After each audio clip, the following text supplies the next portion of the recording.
following is a special presentation.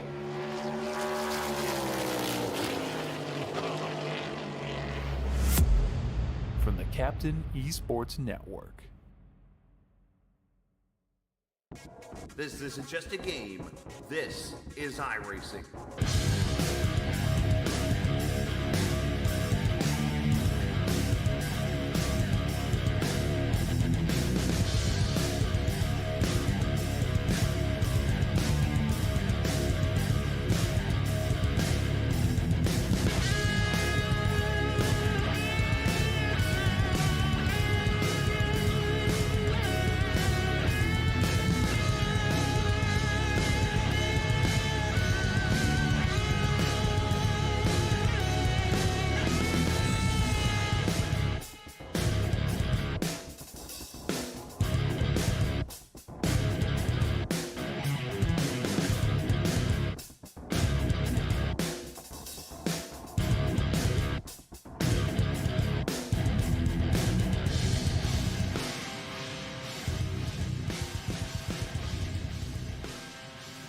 Well, for a second straight night, we go to a track that, well, we wish we were still racing at in real life. Last night it was Chicagoland Speedway. Tonight we add an element to it. A track that we wish was still here. Auto Club Speedway here in Southern California, a track that no longer exists. Well, 3/4 of it's gone.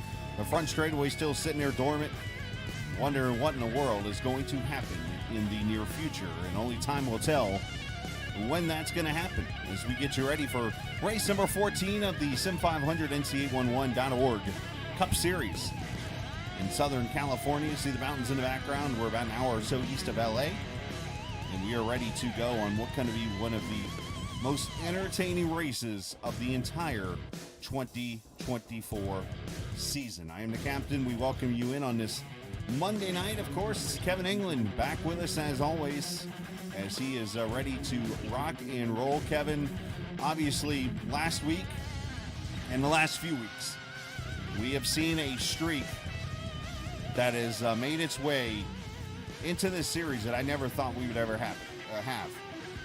And last night might have been the first Band-Aid, if you will, in fixing this. And that's the sense that we have had 5 straight overtime finishes in the Cup side.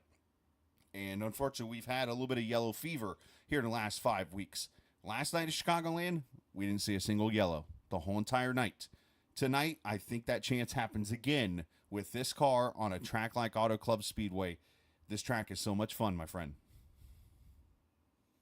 Yes, it is. I could not argue the point that this is probably one of the top sentimental racetracks that drivers love to race in iRacing. It is just a blast.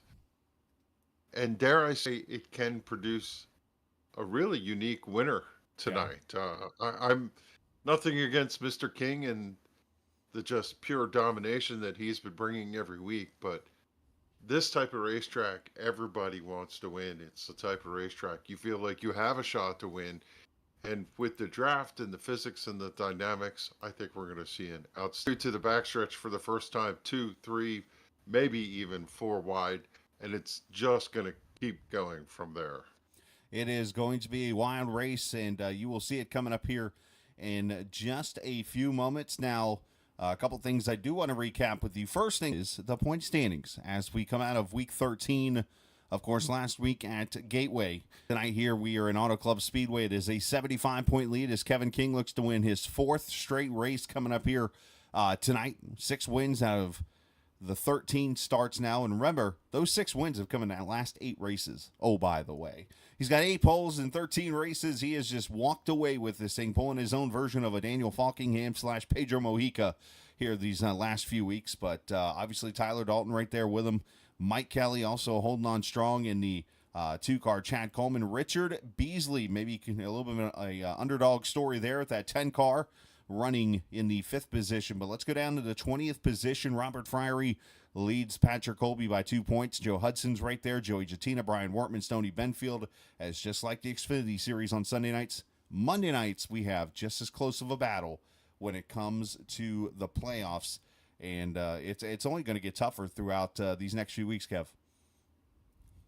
Yeah, I don't think when we started this season we could have said that one person was going to dominate the Right. season. With Pedro stepping out and with Daniel going into the Series, it really looked like it was wide open. And then Kevin came back, and in the past, Kevin just kind of ran, never really dominated things. He was certainly a threat to win at any given point, but this year he's just been on his game. Every single week he's had the opportunity to win. And we look at that point championship and remember that he had one taken away from Yeah. him after an Yeah. restart. So, yeah, to say he's been dominant is a capital D dominant. But from the perspective of the season, we're starting to see other drivers emerge. We're seeing people come forward. We're seeing the promise of certain drivers that we thought were going to be marquee. Wesley Donaldson comes to mind. I think Mm-hmm. this is the time where he starts to come forward. He's been cleaning up some of his bad luck from the beginning of the season.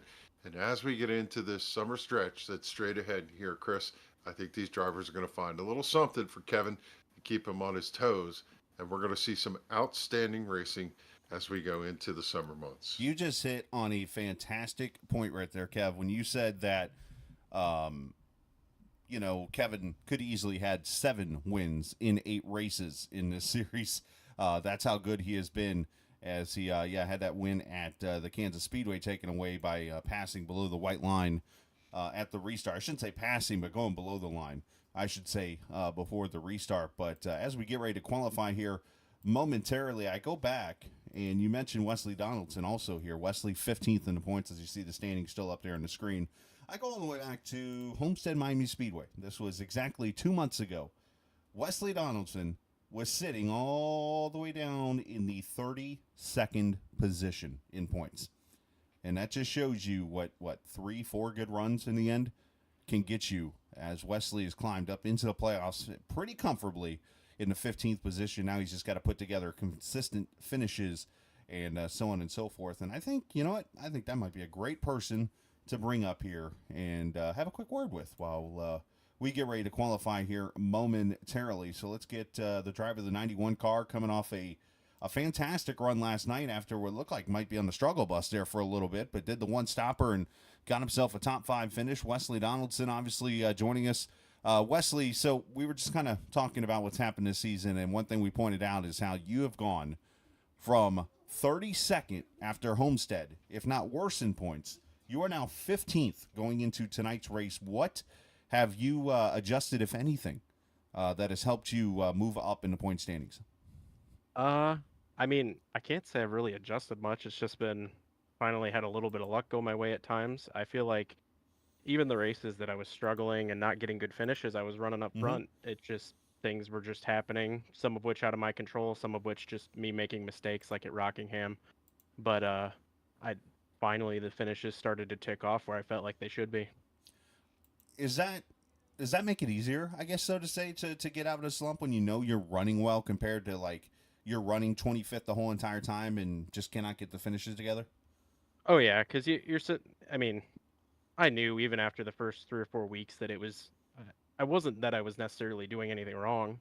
Like I said, other than the Rockingham incident where I overcorrected and wrecked my own race and everything, but I just needed to keep doing what I was doing, and eventually the finishes would come.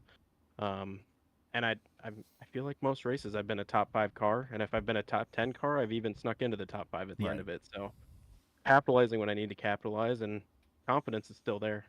That's all that matters, my man. Well, hey, best of luck in qualifying. Thanks, guys. All right. It is Wesley Donaldson joining us. Of course, he's getting ready to qualify in that 91 WBD diecast car. Kevin, obviously, we've been in that book before where we've had our struggles, but you've been out there in real life on the track. How much easier does it make it for a driver when you see a struggle like that and it's like, all right, I need to get my mindset right here and just get finishes? You only have to remind of Pedro Mojica's story last year. He struggled early in the year, just could not pull down that win, and said, I'm working too hard. I'm focusing too hard on winning. I'm racing too hard. I'm going to come back and race and have Oh, fun and just kind of pace myself. And then it's just started clicking. And there's drivers in this stack that have shown that they can compete. Justin Fuller comes to mind. Josh Parker sitting there in 8th in points. Anthony Calantoni has been fast, and it's just a matter of time before some of these drivers start to put it together. Kevin has been on kill from the beginning, but everybody else deep in the stack, I'm positive that they can run toe to toe with him. We've seen it week after week. Yeah, there's been plenty of times where Kevin's had to put himself back in that pack, and it just takes one wrong move or one just issue on the track, and he gets taken out, and it changes things. So it's been able to work for him throughout this series, and we'll see if it can happen for him tonight. But one thing I'm noticing as I peek over here to the left side, Kevin is in the race here tonight. So I was wondering, I'm like, I don't remember seeing Kevin's name on the list, but there he is in that 29 car. He's actually out on track right now, crossing the start-finish line. As you see, Mark Jorgensen Jr. has been one of the better qualifiers in this Duke Crew number 88 car. On the pole with a 41.48, and he is literally ripping the boards right now through 3 and 4. Justin Fuller's on a hot one as he comes across the line in that unit's number 51, and he's going to jump to the top with a 32. Let's see if Jorgensen returns it. And he does not. 41.33. Yeah, ooh. Arnold, after a second-place run last night, 41.39. He's P3. Jose Gonzalez, the Sunday night winner, getting his fifth career win in that Miami Dolphins car. He is P5 right now. Yeah, this track rewards just flat out run it.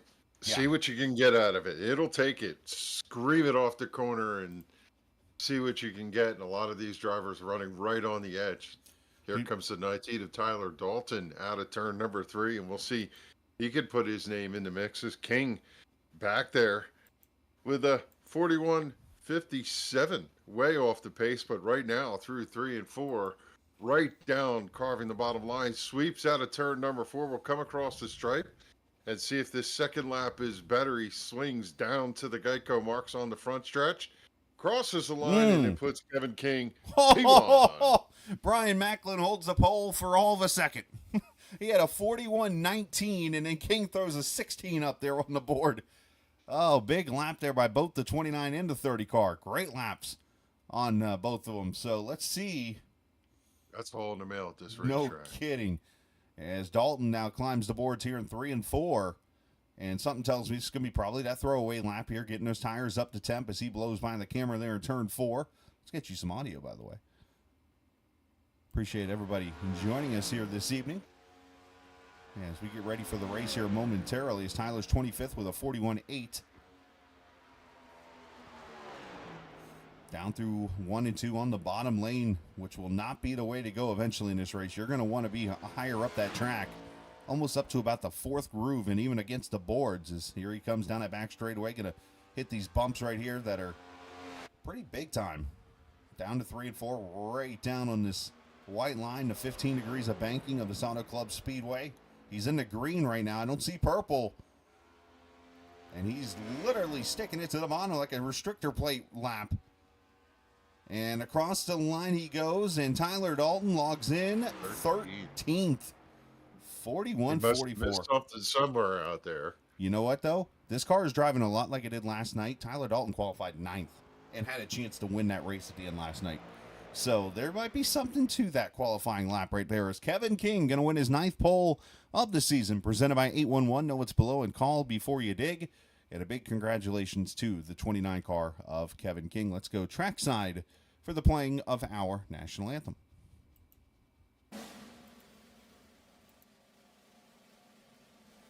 Oh, say, can you see by the dawn's early light what so proudly we hailed at the twilight's last gleaming, whose broad stripes and bright stars through the perilous fight o'er the ramparts we watched were so gallantly streaming, and the rocket's red glare, the bombs bursting in air, gave proof through the night that our flag was still there. Oh, say does that spangled banner yet wave o'er the land of the free and the home of the brave.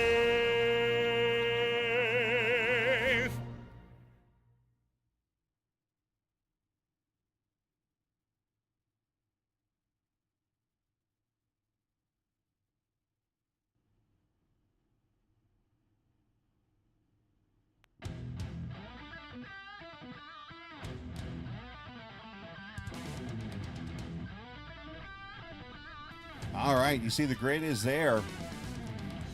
38 cars ready to go for 100 laps, 200 miles here tonight, and this 2-mile super speedway here at the Auto Club Speedway as Kevin King wins his 9th pole of the season. He'll start next to Brian Macklin, Justin Fuller, Mark Jorgensen Jr., who's getting closer and closer to that first win. And that 88 car starts 4th. Cody Giles, who had his best run in probably 2 months last week in that race at Gateway. He starts 5th alongside Wesley Donaldson. Eric Arnold, Mike Kelly in row 4. Donnie Leah, Bobby Wetzel in row 5. You see row number 6 down there at the bottom. Kevin Brown and Robert Friery there in row number 6. Row 7, Tyler Dalton and Jose Gonzalez, last night's winner from Chicagoland. Nelson Rivera, Anthony Calantoni, Scott Simley, Charles Van Schaik. Kevin Stone, Stoney Benfield, the faster pastor here tonight in the 20th position. Seth Foundy, Alan Wild. Rod Minton, Richard Beasley, 5th in points there, 24th. Chad Coleman and Joey Stone, Mike Montesi, Justin Mons. And then the guys that usually don't qualify here, David Comstock, Josh Parker, Patrick Colby, Joseph Grijalva. I have a story there about that driver in the 32nd position. Joey Jatina, Randy Yoakum, Matt Ronalasso, Brian Wortman, and Mark Schrader and Gerald Livingston in the 38th and final position. 100 laps, 200 miles around this 2-mile oval. And you see the iRacing default weather, 78 degrees, 45% humidity, the usual factoids of this track. 15 degrees of banking, very long straightaways, and the groove is going to go all the way from the bottom and sometimes even the apron in turn 3 and 4 all the way to the blue, white, red, royal purple walls of turn 4. As the pace car pulls off, Kevin King and Brian Macklin, Justin Fuller, and Mark Jorgensen lead him to the green. Kev, let's go. Streak across the start-finish line as everybody side by side. Nobody pulls out a line yet as they head to turn number 1 for the first time. King looking to get the advantage on the shorter way around as now they break out 2 and 3 wide coming out. They're going to be 4 wide deep in the pack as they exit. King has the advantage to the back straightaway. That's the 101 at 200 miles an hour. Why not? As they roll down the back straightaway for the first time, our cameras presented by TrackCams22.com. You check them out online on Facebook and the iRacing forums at TrackCams22.com. As King to the front, Jorgensen all the way up to the top side as he tries to carry that momentum down the very long front straightaway. It will be Kevin King, it looks like, leading lap 1. King out front with the tussle behind him, 2 and 3 wide going down the front straightaway. Now they tuck into the high side. Everybody likes to drive in from high down through the center of the corner and off of turn 2, although Robert Friery the third back there at about 12th running the high side as he's on the outside of Tyler Dalton as they go down the back straightaway for the second time tonight. And yeah, the draft. It's going to be a lot about the draft here early, Chris. These cars draft very well. We know about these next-gen cars. They're an aero, you know what, but they draft really well. Obviously, you want to try to find a clean air through the corners, but you then get behind that car and that thing will just pull you along in the draft. You're going to see these cars with a fixed setup series like this. You're going to see likely 38 cars within 10 seconds most of the night here. You'll see the couple of guys maybe fall back, but don't be surprised when you see lead changes like Fuller coming to the outside and having a pack like you're seeing right now with Macklin and Kelly and Donaldson and Donnie Lee, who's already up 2 spots. And this is also going to allow those drivers that like to start in the back to just come roaring up through the front really quickly, like Josh Parker, who's already up 4 spots here in the 26th position. Fuller comes across the stripe. He's going to pick up the official lead here as we work lap number 3. He was in the clouds over in turn 1 and 2, way up high, able to drive down the back straightaway with all that momentum circled around Kevin King, and he's pulled out by about a good 6 car lengths right now as he rolls down the back straightaway. It's side by side for third with Macklin down on the bottom trying to get to Jorgensen, who got the good run to the high side, and now he's going to come back down underneath as Kelly inserts himself into that battle. And we're starting to kind of put that list together, I think, of those drivers that we feel could be the next on that first-time winner list. Jorgensen, I think, is right there at the top. I think Cody Giles is right up there, potentially looking to knock on that door. A couple of drivers in the Xfinity Series, I think, is right on that door. But tonight, it can only be a certain few. And Jorgensen, Giles, those guys have been up there every single week, especially that 88 car. And he looks good. Crossover move there off the top side. Where have I seen the 88 run the top side at Auto Club before? I feel like that's in every time. You know, it really is interesting to know how these drivers are going to attack this race. Right here in the early going, when the grip is high, they can drive as hard as they want, wherever they want. Who was that off in the grass there? Giles got the wall. Another car down here to the bottom. That is the 7 of Joey Stone. So not a good corner there for the Ancient World Gaming team. Yeah, you can pretty much go where you want to go right now. Eventually, though, it's the tires where you're going to have to pick and choose your groove. And this place, you can run low, you can run high, you can run way up high by the fence. You are going to want to take advantage of the draft. The track position is important. You want to be somewhere up in the front because you're just really not going to have that great of a job driving through the field. You're going to have to constantly work to keep your track position. I think eventually you're going to have to move up to the top side here. So we're going to have to keep an eye on what this track does. I think the lower you go in this car, the looser you're going to be here as these cars and tires wear out. But I want to jump back here. 26th position, you're going to see this number 18 car. And this is Joseph Gerjalva. And I feel like I bring this up every time he shows up. He's in a wrecking. Donnie Leah, Cody Giles, big wreck.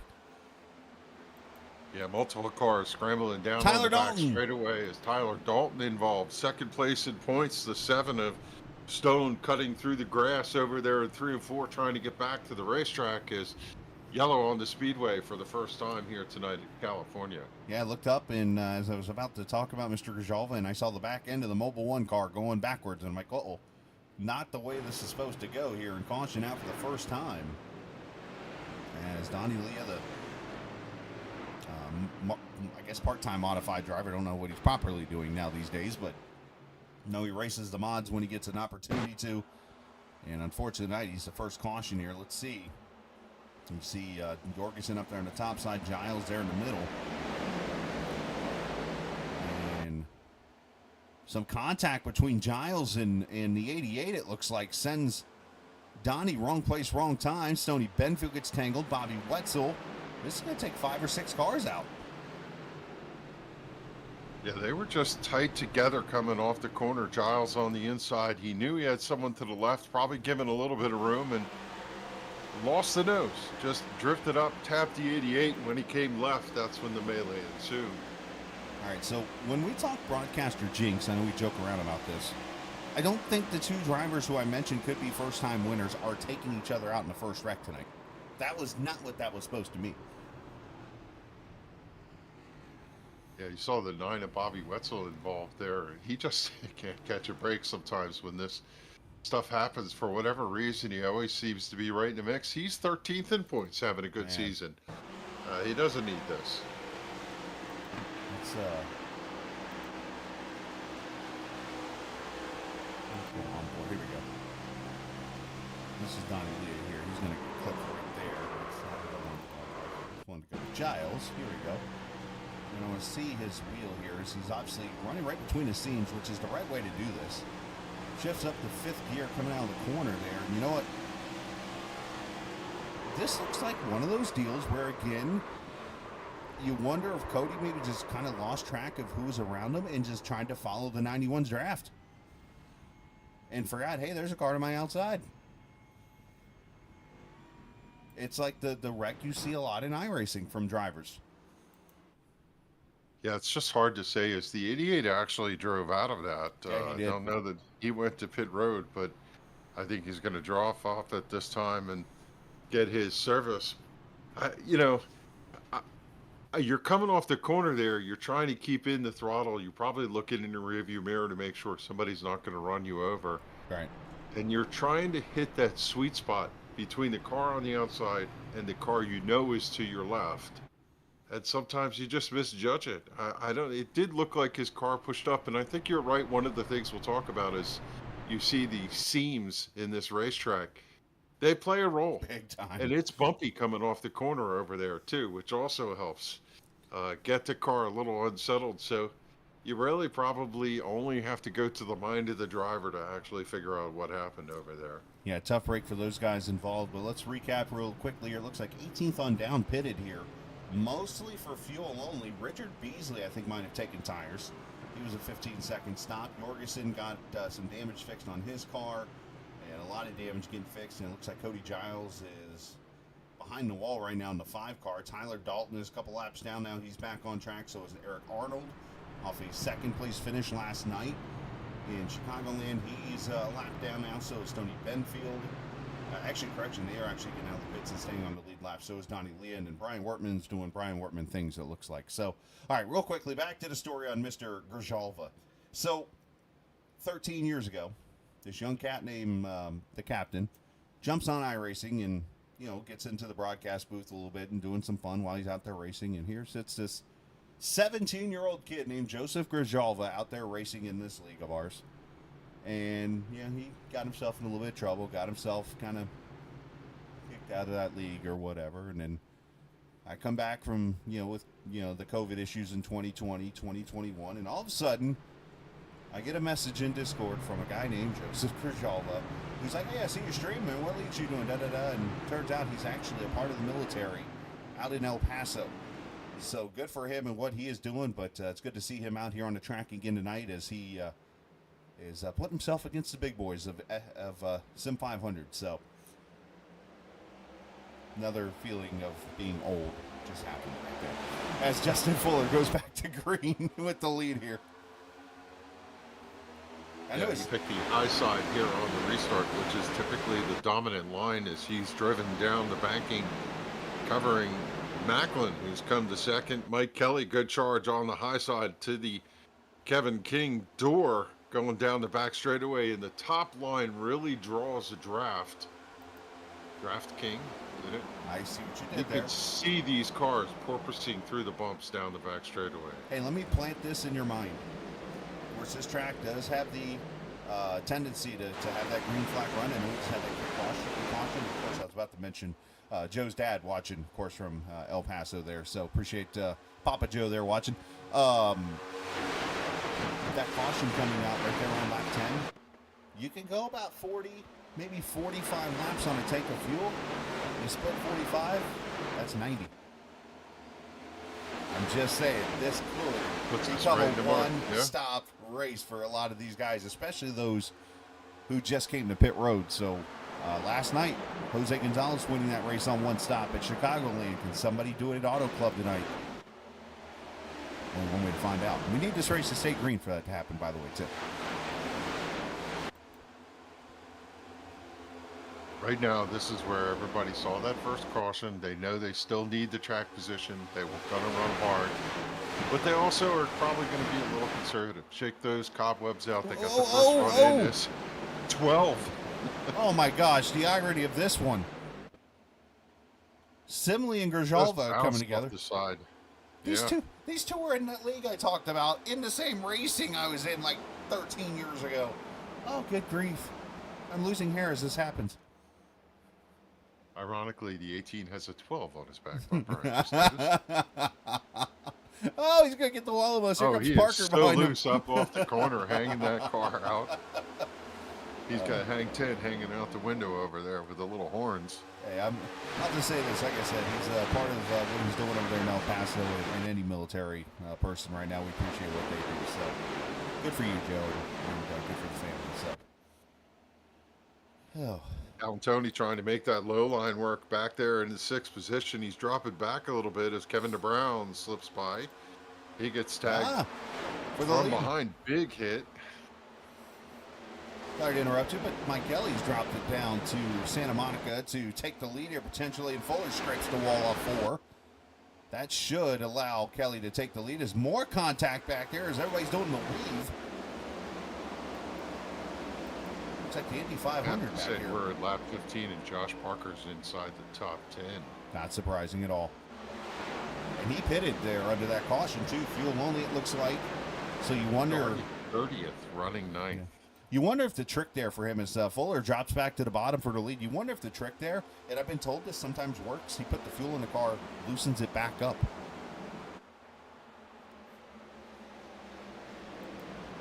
Put some more weight in that rear end. Yeah, drivers do talk about whether they do or don't take full fuel. Well, let's see. You know, it's early on, but there's that strategy that comes into play here when the caution comes out. Do you give up the track position and go get more fresh tires? Do you take fuel? Do you not take fuel? 2 tires is an option here late in this race. And again, bottom line, middle line, third line, fourth contact. Line. Wesley Contact. Donaldson. Wesley Donaldson is sideways. And he gets Locks it down, clobbered. and huge contact got clobbered by the 77. Robert Fryer with big contact on the 91, and the caution comes out at Kevin Stone, who comes sliding past our screen. It was an eternity for Wesley Donaldson to wait to get hit there as he slid across the racetrack. Right rear is completely locked up. That is not what you want to see right now, and we just talked to him, obviously, before the race about his luck, and now all of a sudden it's like the bad luck number hits him again. Yeah, that all started with Jose Gonzalez, but I'm not exactly sure where that, maybe contact with the 30 on entry? Yeah, he was just trying to avoid the 30. He was sliding up the crossing. Let's see what we got. Wesley's the one that took the longest slide and just eventually got clobbered. Yeah, it looks like the 26 checked up when the 30 comes sliding up there. And unfortunately, as you know, when you check up in a situation like that, unfortunately, others will not be able to check up as quickly, and others became victim of that. So you'll see it from the far view. You see up towards the top left of the screen, that blue and white red car to 30. That is Macklin. You see him slide up there. Gonzalez can check up. Joey Stone, nowhere to go, gets in the back. Donaldson gets tangled up here, and unfortunately, he is trying to lock it. Oh, T-bone steak.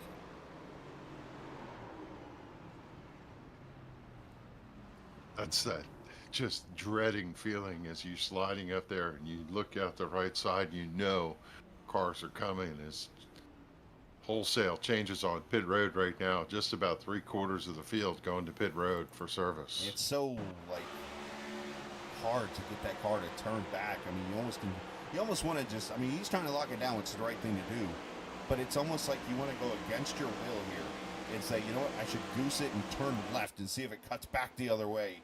But then you make yourself like so unpredictable, which is what people don't want. So it's like, darned if you do, darned if you don't. You go back and look at the 30. There's a small bump on the low side of turn 2 when you come out. It's almost like where they levigated the track or something. There's a light spot, and the 30 carved down low, hit that light spot, and the car bounced out of that Oh, right bump. there. Yep. And you see it just wiggle up across. He chased it across the racetrack right here. You see the bump? Oh, yeah. Oh, wow. Yeah, and the car comes across. You actually, if you see the blue car in front, Fuller, he actually went through it. You could see his car bounce. If you want to help me and do that one more time. Glad to. We'll go rear view on Fuller here. As they actually just came to pit road. There's Justin. Here you see Kevin, and they're right there. There's the wiggle. You see that same wiggle came from the 30, and he slid up to the 26, and it is a blessing that the entire pavement area back there is not grass. Otherwise, there'd be 30 cars spinning. It used to be grass. Yeah. It was grass back in the day, and then unfortunately, what people probably know, the open wheel fans, the fatal incident of Greg Moore at this track at 200 and I don't even want to know, 235 miles an hour probably. and he hit the wall at a angle that I'll never want to see again. Put it like that. And ever since then, Auto Club put that asphalt back there, and that unfortunately did its part there. It looks like Donaldson and Fryery to third going to get the worst of that incident here. Hey, let's step away real quick here while we're getting ready to come back to green. Let's get a break in and come back and get you the restart here on the Captain Esports Network. This tree is going to look great here. Did you call 811 to protect your underground utilities? I can't wait to see these roses come up. Dig, dig, dig! Wait, we forgot to call 811. Before you dig, make sure you can. Call 811 to know what's below. It's up to all of us to protect the ones we love. All right, back we are here at the Auto Club Speedway virtual on iRacing. It's round number 14 of this Sim500 NC811.org Cup Series as Kevin King and Mike Kelly lead them to the green flag. We did have pit stops, and we'll go over that as we come back to the green as King will lead them. These guys have stayed out. King, Kelly, Simley, and Kevin DeBrown, and Charles Van Schaik. That's your top five. They all stayed out here under this caution. We've got 5 cars that pitted at lap 8. They are pretty much taking 6th through 10th. And in the rest of the field, all came to pit road at lap 17, most of them for tires here on this restart. So we have got ourselves the smorgasbord of popcorn, if you will. We've got the caramel, we've got the cheesy, and we got the kind we never touch. You know, the tin cans, the triple. Got it. Yeah. Everybody always has those 2 that you touch. And there's that third one that just sits there. I'm just soaking in these cars coming up out of the corner, looking at all the cars across the entire racetrack. One of the things that sneaks up on you as you try to keep your foot in the gas coming out of turn number 4 is, will it catch before you slide up and connect with the wall? It's so inviting. So many times we see him hit that wall on the right side. It is so inviting coming out of turn 4. You just want to go wide open and all of a sudden, hello all, nice to see you. You're singing Conway Twitty back to the garage. I don't want to do that. 5 wide back towards the back where Jorgensen is there for a second with Joey Stone. Those guys get kind of racy back there at lap number 20. But this is where you're going to see the tires come rising to the top here, I think. And I think they're going to come pretty quickly here. But this at lap 20 just put this race backwards, by the way. For those who pitted at the lap 17 mark, this is now a one-stop race without a doubt. But, Kevin, you brought up a good point while we had that little 20-second break there. You had a pretty good analysis there. As you mentioned, the 2 cautions, kind of surprising at a track like Auto Club because of how spread out it is. But these guys are giving it their all every lap because it's that close. Yeah. They pretty much have to run as hard as they can in order to keep the track position. And it rewards this type of run in the beginning when they're running on top of each other, the more aggressive drivers. How much of that? Oh, caution back out. As Put it up there and, yeah, right on the front that in straightaway. the back that just went rolling down into the grass. That looked like Kevin Stone. It sure was. As he put himself over in victory lane over there. I was about to ask the question, when you have a guy who is dominating right now, and this is kind of, I don't think the answer, but I'm going to ask it anyways, and the reason why I say that is because we've had similar fate the last 2 seasons with Falkingham and Pedro. Well, when you have a guy like Kevin King out there who's literally just going through the field right now and winning races, you know, could have been 7 out of 8, ended up being 6 out of 8 as of right now. Does that factor in to, you know what, we got to pick up our pace and we have to go as hard as we can to try to beat them? Yeah, I think drivers are trying to answer the call. I do believe that that's the case, that they know he's going to run fast and hard right from the get-go. He's not going to give him any quartering. They're going to have to run as hard as... Eric Arnold, that's nowhere to go. Punch right there, boy. I'll tell you.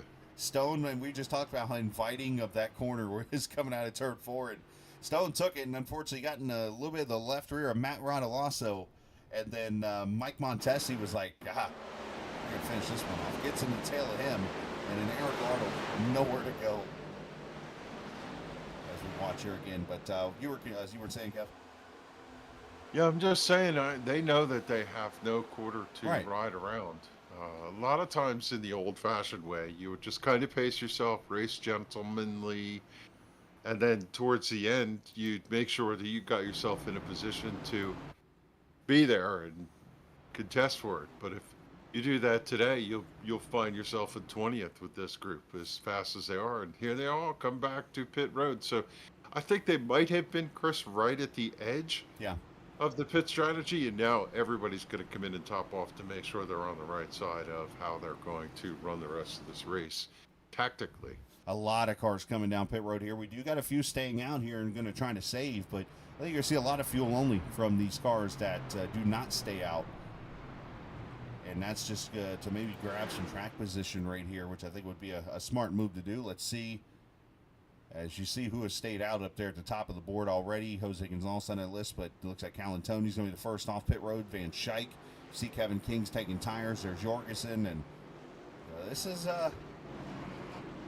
this is definitely going to have that, it's going to be like that game of Yahtzee, as I like to say. You get that Yahtzee cup that you just shake up the dice before you throw it out there. That's kind of what we got here. After this third caution here at the Auto Club Speedway, virtually on iRacing. So, looks like Rod Mitten has stayed out, Justin Fuller, Patrick Colby, and trying to see here. You know what? I think I have a good driver to bring up here, and I kind of want to get. All right, you know what? Let's bring the mayor. I don't know if he's ever been nicknamed this. We call him the Iron Man. Let's bring the mayor up here. Has anybody ever called you Mayor Coleman? No. I think this is a good time to start because you're not afraid to speak your mind about what's going on here on the track. And Kevin and I are having this discussion right now, and I think this is a good one for you to answer. And yes, we've had Pedro last season, Daniel the season before, and a couple others in other seasons, but when you have a guy doing what Brian is, or what Kevin King is doing right now and leading all these races and leading all these laps and winning these races, is it, you think, add the fuel to the fire to drive even harder? It does. Hang on a second.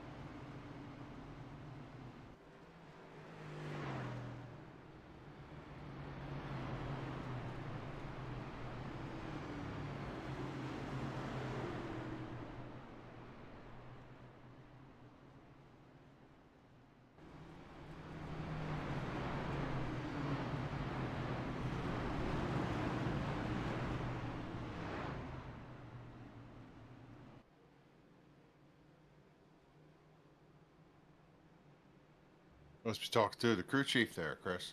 Yeah, it's a good question right now. It's interesting. Yeah, they checked up on me when I came to pit road, and I got a black flag. I'm trying to figure out what they're going to do about it. Oh, no, that's not good. Well, we'll let you go. We'll come back and ask you here in a...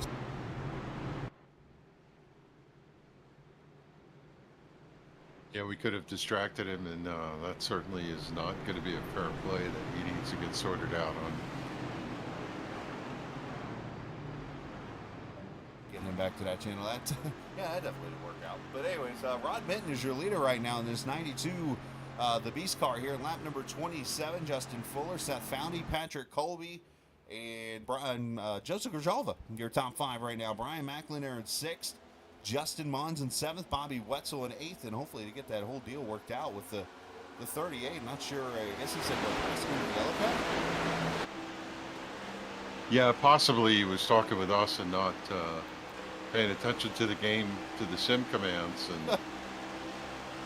and I'm sure they can get that sorted out. Oh, from a track five position wide standpoint. down the back here. Look out. They're spread out here. Well, you're in no man's land running down there by that white line where Unless you're in an open wheel car, that is no man's land right there. So 3-4 wide here.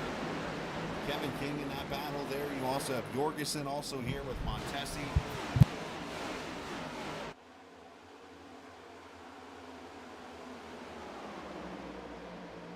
Yeah, King is back as far as we've seen him here, running in the 13th position is Rod Mitten out front.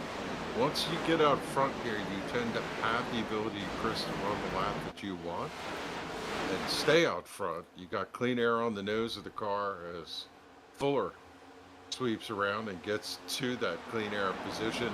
Looking third there, Patrick Colby, with Seth Foudy running in fourth. Seth making his return this weekend, I think. I'm not sure when the last time he's actually made a start. I know he ran a lot of the 2023 season, and we have not seen him much here in 2024 at all. But Seth right now running up in the top 10, but a lot of these guys did not, or as pitted at lap 8 or at the lap 17 caution, but Fuller to the front, Patrick Colby battling with Ron Mitten. But hey, it's good to see these guys getting a little front exposure here in the front of this field. Yeah, right now everybody just kind of pacing themselves. They've had a couple yellows. They really want to kind of get things settled in and get sorted out at this point. As yeah, it is really kind of disruptive, Chris, to have a couple cautions early. You just want to get some runs in. I'm curious to see how the 81 will do. Josh Parker sitting right there with Mike Kelly, who we know led some laps and was fast. Kevin's made his way up to 8th, following Bobby Wetzel, who was involved in that early incident. So no damage, I guess, for the 9 car. Damage here at this racetrack, Chris, just kills your lap speed. It does, but the good news is with the recent builds, you could pretty much fix your whole entire car now with damage. Remember back in the day where if you had good damage on your car, you only got about 80% of it fixed, even though it gave you no more time left. Which all of them might have got loose back there. We got cars scrambling again here. Looks like Colby down there on the apron trying to snake his way through the draft as we ride on board with Kevin King. He's going to the top side of Grzelva, Bobby Wetzel there, Justin Mons back up there into the top 5 himself here. But yeah, these guys racing hard, and you heard Coleman start to answer it before he had the penalty issue, but he feels that, yeah, these guys are racing harder because you have a guy who's out here just dominating. And you wonder not only that, but, you know, every race we seem to have strategies just, I mean, all over the place. It's like a Golden Corral buffet. You're looking all over the place trying to figure out the right food that you want to eat tonight. And that's kind of what you get with these pit strategies. Don't ask where that came from. Justin Mons slides up into that 3rd position in the number 41. And this is what I was talking about. It's not restrictor plate racing or that type of racing, yet something about this racetrack brings the unknown into play. You see drivers who run mid-pack, run towards the back of the pack. They come to this place, and there's just a lot of comfort with your choices in lanes and speed, and you get to see some different players sometimes. And we see a different group up front. Now, Justin Fuller, he won this race last year, Chris, and no surprise to see him. He's going to be tough to wrestle to the ground tonight. Now, the one thing we should point out is the cars that you're going to see come to the front are not going to be really the ones that pitted at lap 17. It's going to be those ones that pit at 24. And I say that because, you know, you got a lot of guys that pitted at lap 8 up here at the front of the field that have stayed out. Those laps are, what, 16? With a couple cautions in there. Roughly 10 laps, I would say, faster than the cars on the older tires, where at lap 17 you're only about 4 laps faster. So that makes a little difference, but not much. So that's where you're seeing drivers like Kevin King, who just came to pit road, 3 wide to the bottom side here, as he's going to go past Wetzel and Mons and Patrick Colby and work his way up to P2. You look back in Mike Kelly, Anthony Calantoni, Josh Parker, 8th, 9th, and 10th. Those guys as King and Wetzel hit. Wow, Wetzel's all the way up to the fence, and Colby, he's going to get tagged. 4 wide. Wow. 5 wide. This is what I was talking about. It's just crazy pendulum. You know, when somebody gets sorted out and they break down the speed in the middle of the corner, everybody can pick a lane to go around them, and that's what we just saw there. Calantoni took great advantage of that, and he's coming through with Josh Parker. Parker went from like 9th to 3rd or something, like 9th to 4th on that lap. As here comes Comstock leading now. This race, he's out front and gone from all these drivers. Jack Coleman, by the way, it looks like got his penalty cleared. He is 12th right now, so he did not have to come to pit road for the penalty. So that makes you feel a little bit better that I just randomly pulled him up like I did. As contact between Grzelva and Mons. I'm surprised at how much movement these cars have. You see them moving left, right. kite-like behavior coming off the corner in the air. The air coming off these cars, the side draft, the draft as we were talking about, must be just absolutely insane from what we're seeing from the camera shot. The car smoked the wall there off of turn 4. I thought you were going to say left, right, center. I thought we were going to play a card game. That's the commentary I talked about earlier. Is you just keep it matted off the turn 4 and hope you can make it. And every once in a while, well, if you got to scrape the wall to get around the corner, that's the way you got to do it. Hey, sometimes you got to do what you got to do. But yeah, you mentioned Fuller. He is gone. I mean, as Beasley about wrecked it off turn 2 there. Almost spun it down to the apron there and had to drive it like he was exiting the pits. But Fuller out to a 1.8 second lead. Kevin King is now second. Josh Parker up to third. That's 2 of the top 3 that pitted there at the last caution. Brian Macklin fourth, and Joseph Grijalva again up 27 spots in the 5th position. I'm going to be honest with you. I'm quite surprised by that run right there. Not because he's not a good driver, but this is not an easy group to go up here and make your debut against. There's just something about ignorance is bliss, and I don't mean that in a bad way. If you don't know these guys are the best of the best of the best, sir, then you just come out and race, and next thing you know, everybody's going, where did he come from? Right. Speaking of where did he come from, where did he go? Tyler Dalton, riding around 34th, 1 lap down.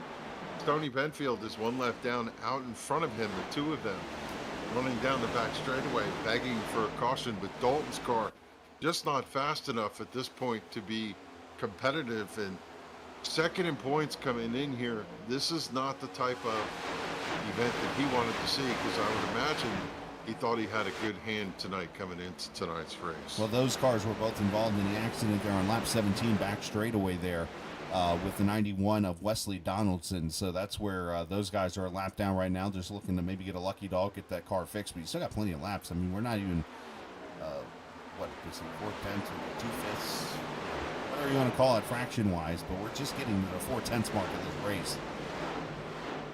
Not even halfway yet, so we still got plenty of time here. Still got 1 pit stop to go, and as they go by the lap car of Kevin Stone here on the top side, and I mean, just anything right now can happen as Fuller's is driven away in this race.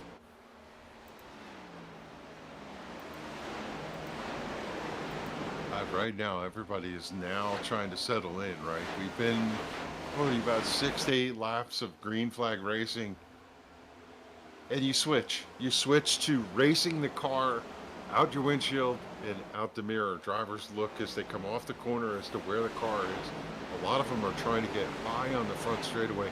It always seemed rather strange to me, Chris, that you run usually the top of the racetrack here, but sometimes the drivers go to the bottom. I don't know the rhyme or reason to it. It seems to me a lot of drivers fade out of turn 4 and they stay up against the fence, and you want to be in the draft, so they follow them. And every once in a while you get what we just saw, snake. Somebody drives down to the apex of the front straightaway to shorten the racetrack, and the rest of them all follow in the draft. That right there, you just kind of said the reason. It's because it's the shortest way around the track is going to the bottom. And yes, where you're comparing is obviously you watch a race here, well, used to race here at Auto Club, and a race at Michigan. Normally, those cars run up there against the wall, pretty much down the front straightaway, carrying no momentum off the corner, so that they can enter the corner. But here at Auto Club, it's like they find, and it's maybe more of a, I'm going to use that term, video game or sim-like, where you go to the shortest way around, and there's no rubber built up down there or anything like that. It's kind of a common sense thing, I guess, per se. I mean, it's like sometimes I still try to figure out, if you watch a cup race now at like Kansas, or well, you ain't going to see one in Chicagoland, but Vegas even, you'll notice the cars don't go down to the white line sometimes in the tri-oval. They almost run half the track up, and it's like, my only guess to it is it keeps you from turning the wheel more, which keeps your straightaway speed up.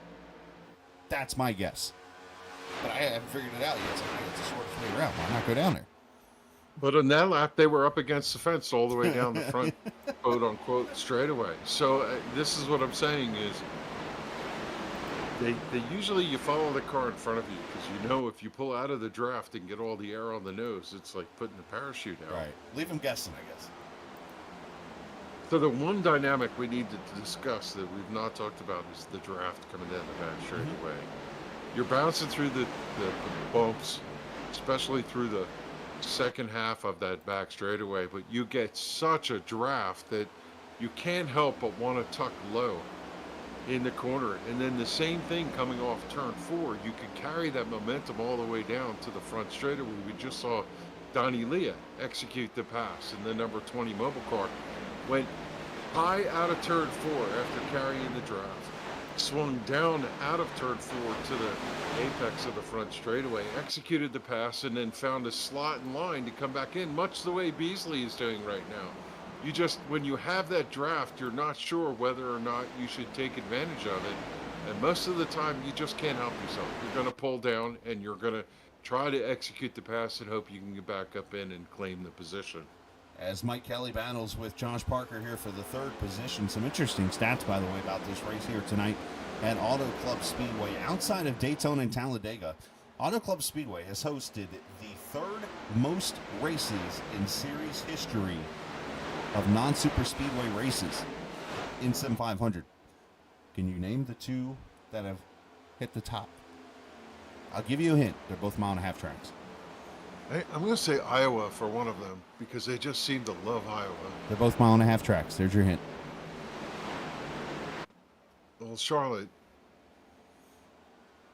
How can you not pick Charlotte? I'm not right, obviously, because you didn't go bingo. Well, it's kind of a trick question here because I do the stat here. Kansas? There's an asterisk here because technically Charlotte's had multiple tracks here. When you do the math of those tracks combined, it is actually up there towards the top. So I'll give you the Charlotte answer. So we'll call it fourth highest. How about that? Charlotte's one.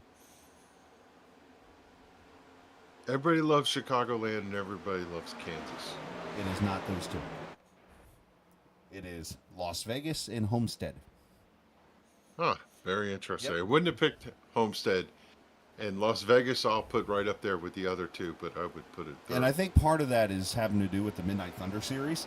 So you see a lot of Daytona and Talladega, obviously over 100 starts combined at those two tracks, but then you get tracks like Vegas has hosted 83 races altogether in Sim500. Homestead, Miami, 73. Charlotte's right there at 73. And as for Auto Club Speedway tonight is race number 71 here in this series history. Yeah, this track and the other tracks that you mentioned lend themselves well. They're fun to race, whether you're in a truck, whether you're in a late model, whether you're in an 87, whether you're in an Xfinity car. They're just a blast to race. As we watch Kevin King go to the outside here, as he puts those fresher tires to work, it's taken him nearly 20 laps.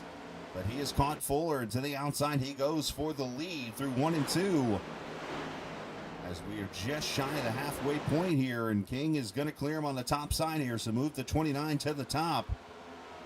Here in lap 47, Parker right there chasing him. Mike Kelly right there, along with Brian Macklin now, who's back in the top 5 here. But yeah, you're spot on, Kevin. It's these tracks that are very inviting to race at that become the ones that you see the most races ran in, like Sim500 and most of these other leagues and stuff. But that's just something I was actually going to look up another stat and just come across that series-wise. I was like, that is pretty interesting. But I mean, I look at, like, you wonder what tracks have not been ran so much. Circuit of the Americas, only one race. Canadian Tire, one race. Daytona's road course, one race. You notice in the trend here, road races. These guys do not like the road racing. I mean, some do, and it's kind of funny because the Xfinity Series next week goes to the road course of Watkins Glen. Watkins Glen is an amazing road course to race. It is. It is very fun. My brother was just there yesterday. Was he? Yeah. What's he doing up there? Went to pick up a Corvette from my aunt who lives just near the raceway. They went over there to take a peek and drive around the place. Oh, that's awesome, yeah. Nice little vicinity out there right off Lake Seneca. And beautiful area. It's awesome up in that area. I was actually in Rochester myself last week for a little bit. So, as... Good night, sweetie. Get a spontaneous hello from my daughter. So, that's part of the reason I went to Rochester. So. I'll tell you, I look right behind Kevin, and I don't think stick a fork in it yet, because you got Fuller, who's, as we said, won last week, and you got Josh Parker. I think that's the driver that he just gets something in his tooth, like a seed in his tooth. He's not going to let Kevin win this thing and just go away. He's not interested in that. Josh Parker's the kind of person with the fortitude to come back and chase him down. Currently running third. Hard charges, I'm not sure where the speed is this week for Kevin DeBrown, as I would have expected him to start surfacing here as summer rolls on. He's currently running in 8th, not in touch with that lead group, but Kevin's another one of those guys that's a hard charger that can find speed occasionally, and I would not count that 93 out. I agree 100%. As the season progresses for a win. All right, Patrick Colby's coming to pit road, and he actually has beat me to it. I was going to say let's step away for a break real quickly, and let's do so because we are going to have pit stops here coming very quickly, especially for those that have not pitted since lap 8. They're going to pit really quickly here as we'll step away and come back, get you more racing here from Auto Club Speedway and the Captain Esports Network. When do you plan on putting in that new fence we've been talking about since last summer? I guess I could start tomorrow.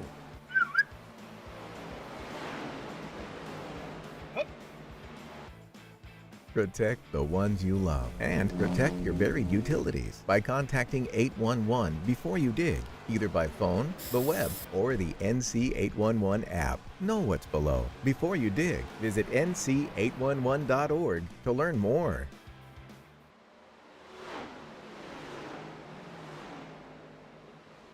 All right, back we are here at Auto Club Speedway. It is race number 13 of this Sim500 NC811.org Cup Series. As you see the battle for third now as Parker's gone by for second and Fuller starts to fall back. Patrick Colby is the first that has come to pit road. He took 4 tires and fuel in his left pit road. We should expect Seth Fowney and Rod Minton, who restarted this race in the lead. They're back in 24th and 25th. They should be the next 2 cars onto pit road. And then about 10 laps or so, you're going to be in that number. When you get to lap 60, that is about the number you need to go the rest of the way on fuel. And I think at that point, you could see the guys that pitted at lap 17, which is Brian Macklin, who gets loose right in front of Fuller. A tank slapper there. Yikes. Then some netcode back there with Mons and looks like Montesi.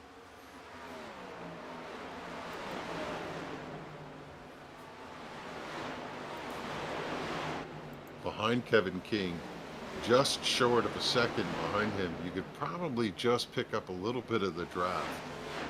Do you hold Bay, or do you try and run him down and keep him honest and push him?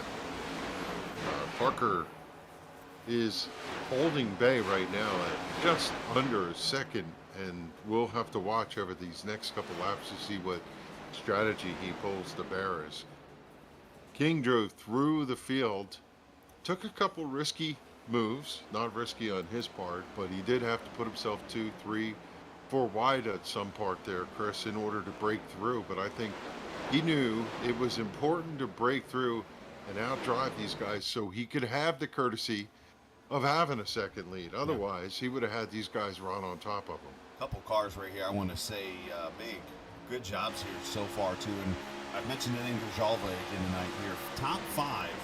Battling for 5th. He and Macklin door each other here going into turn 1. But this 18 car has not been too shabby tonight. Running up here in the top 5 here and a chance to potentially steal one in his first start. Chad Coleman, who thought he might have a penalty coming his way on the restart.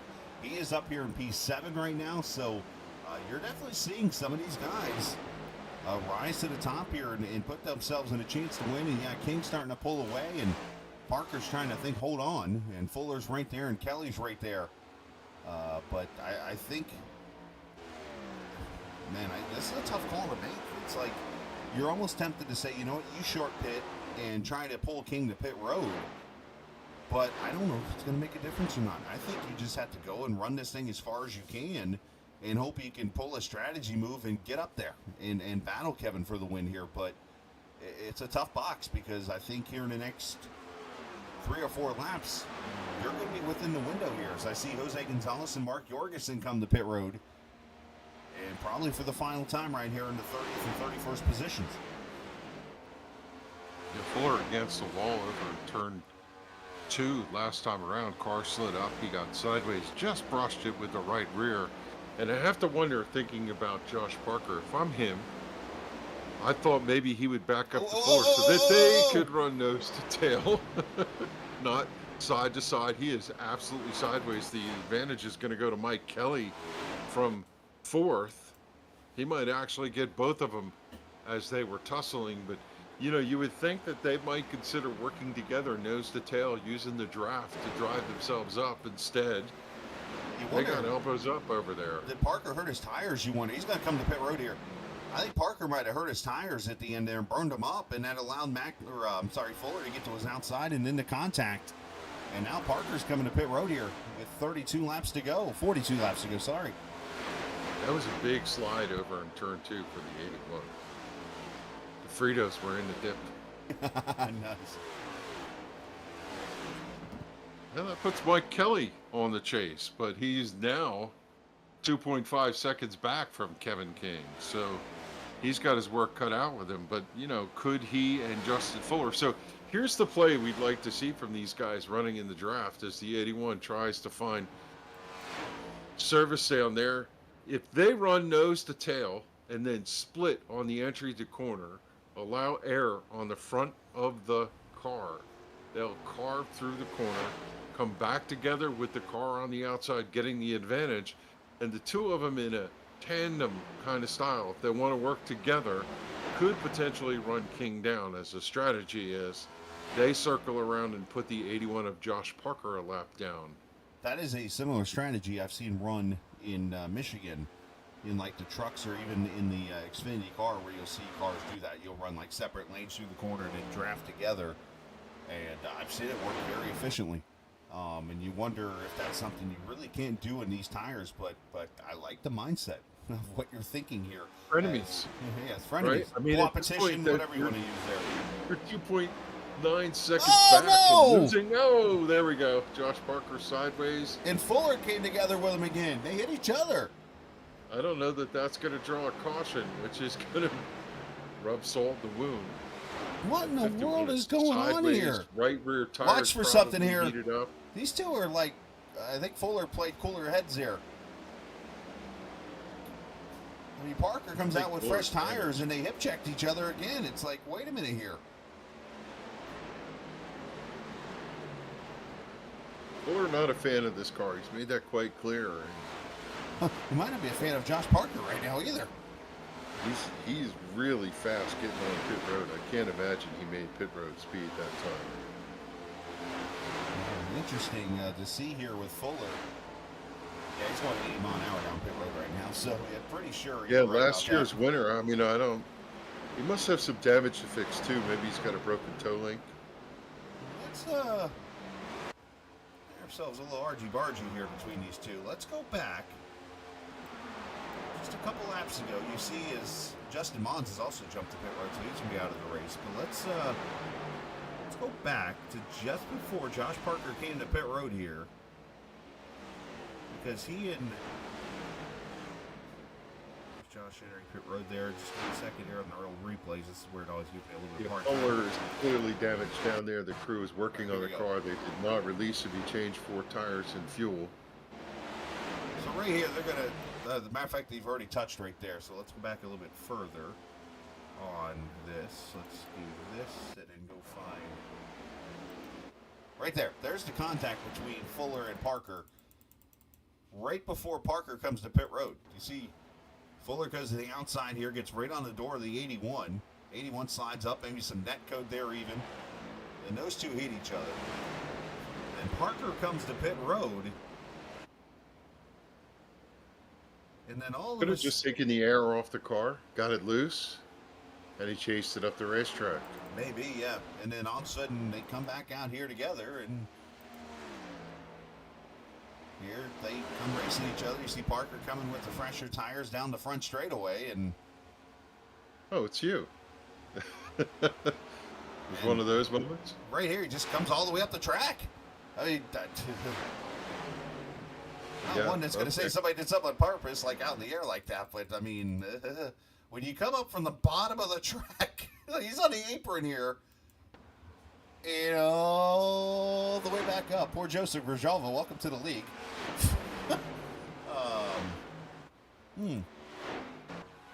Wow, how about that? That's Mike Kelly and Grijalva. Yeah, I didn't catch that. Now I see it clear as the Sunday Journal here. Well, okay. Well, then. I'm curious if 51 is still sitting down there fixing his damage. He's over here in chat. I'll say that. He's over in chat. But no In-N-Out burger for those two together, I'm assuming. No. Kelly, Grijalva on pit road, Seth Foudy, Montesi, Joey Jatina, as we're at lap 65. So the window's open now for the final pit stops.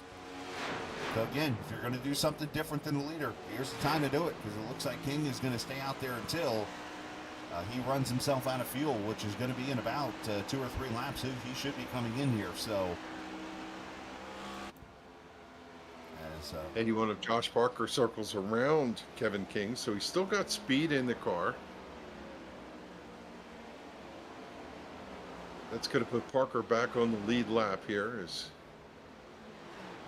King is going to swing it in. He is super loose, getting the car slowed down, carving to the white line so he can get to the stop line.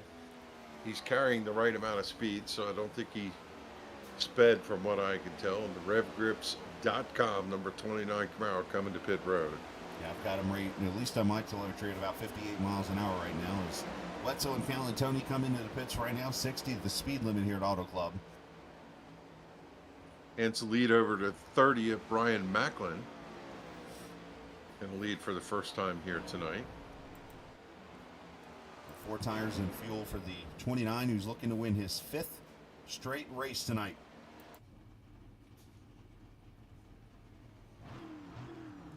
It felt like just literally 3 weeks ago that Kevin was all angry because he could not find a way to win. He was doing everything right. Yeah. And then it just finally got that first one, and it all went from there. As here comes Kevin around the pit road. You see Calantoni, Randy Oakenley's pit road. Here comes Richard Beasley. Out takes the cone out at the entrance of pit road. First 11 cars have not pitted. There's a couple of them out in the back. Schrader, Arnold, Parker, and Colby that have pitted that are running out ahead of the leaders, but way off the back of the pace. They'll come through when now pit cycle finishes. Is the 51 still sitting down there getting service? Yeah, I don't think you're going to see Fuller back on track here unless he does a Days of Thunder and gets told, hey, let's put 4 tires in. But either way, ironically here, with everything working out the way it is, the first car right now on new tires is Josh Parker in the 81 car in the 11th position right now. Would be an interesting victory lane. Joey Stone, we saw him have his troubles earlier. He's currently running in 7th as this thing nets out. Charles Van Schaik on pit road, so is Nelson Rivera, the 22 and 23 cars. Gerald Livingston running 5th in the 96. Almond Wild in 4th. These cars will have to come to pit road. Now the Macklin deal here is getting interesting. There, he must have come to pit road at 24 and it didn't register, or else he has done 52 laps on this run, which would be very impressive. And sometimes the telemetry can be wrong. But Chad Coleman right now 2nd behind Macklin.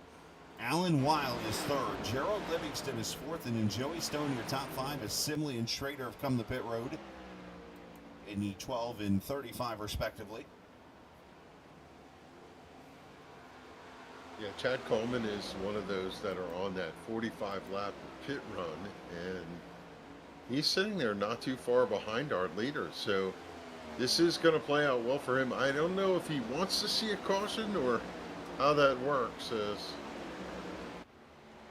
at the top of the stack is Josh Parker over Kevin King when this thing goes back green, but not by much.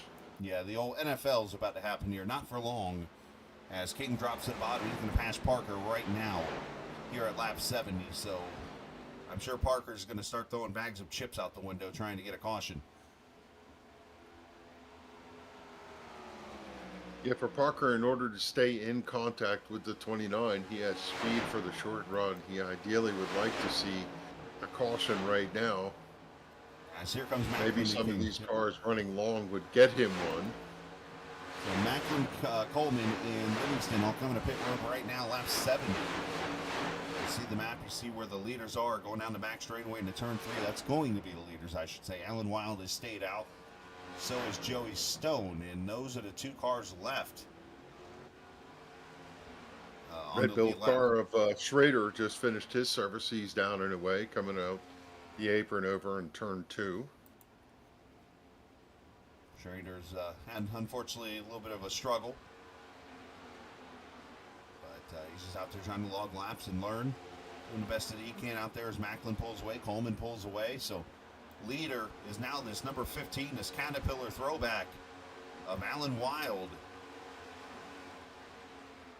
And who knows when he'll be on pit road here. He's 48 laps into this run.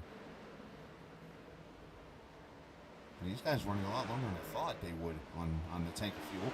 I have to remind myself sometimes these cars are 20 gallons of fuel in them, not the 18.7 you see in the Cup cars. They could have had a little bit of caution help too there. Yeah, that's fair. Should mention Joey Stone is also not pitted yet, so Weil and Stone, the only 2 have not been to pit road, and then Kevin King will take over. Wile's going to come on by another lap. There's Joey Stone in the 7 car. So when this nets out, it's going to be King, Parker, and Kelly. Kelly running Parker down, so let's expect that Mike Kelly's going to be sitting in second. You talk about the years that these 3 have in the sim. How many years did they go back? The 3 of them probably racing since the aughts, right? The 00. Stone, Joey about just threw it all away there in turn 2, got the wall and got loose off of turn 2. But yeah, to answer your question, yeah, it's been a while. I mean, you go back to when these guys used to run back NR 2003 and stuff, back in the old heyday of the Sim500. You go back to Darlington a few weeks ago when I played that video. That goes back to this NR 2003 days with these guys. So, yeah, there's... I believe Blake was racing when I started, which is when we switched over from sending our results in to be tabulated to actual... I still... 28.8 baud motives. As Kelly passes Parker for second, or what's going to be sure second. Mike Kelly was there those days when we raced NASCAR 1 and 2. Look, you're reminding me of the days where I used to hang out at my buddy's house down in Florida, and he would always call in his fantasy football lineup to the league and leave a message, and you had to track it through the newspaper. As here comes Alan Wild. By the way, the newspaper, for those who are too young, is the thing that gets thrown at your door by the guy, and you're never up early enough to pick it up anyways. As Wild comes to pit road. Where you get it from? Express. I was a delivery boy when I was a kid. Had a bike route. Go Paperboy. Yeah, it's just say go get Paperboy. Go get the video game Paperboy for Nintendo. You'll understand it. Oh man, classics. All right, so let's recount where we stand right now. Stone and Wild are going to yield to King, Kelly, Parker, Gravalja. How do you say the name? Grijalva. First time I'm saying it. Okay. Colby, Mons, Brown, Montesi is going to be in the top 10. Donnie Leah and Anthony Calantoni will be 10th as this cycles through with 75 laps on the books out of 100. So we've reached the 3/4 mark. And well, second verse, that's the first. Kevin King, unstoppable this season in that number 29. As Joey Stone did come into pit road here for 4 tires and fuel. So since we complete the cycle, let's step away real quickly and get this last break in before we get to the finish of this race. As Kevin King leads 25 laps to go from Auto Club Speedway, as you're watching Sim500 on the Captain Esports Network. What a nice day to install my new mailbox. Hi there, friend. I'm Dig Safely Man. My job is to ensure you call 811 before you dig. Why do I need to do that? Vital utilities like natural gas and electric run just beneath the Earth's surface. Damaging them can cause service interruption, environmental hazards, or personal injury. I thought only contractors had to call before they dig, so homeowners do too. Call 3 business days before you dig unless you have X-ray vision. Visit nc811.org to learn more.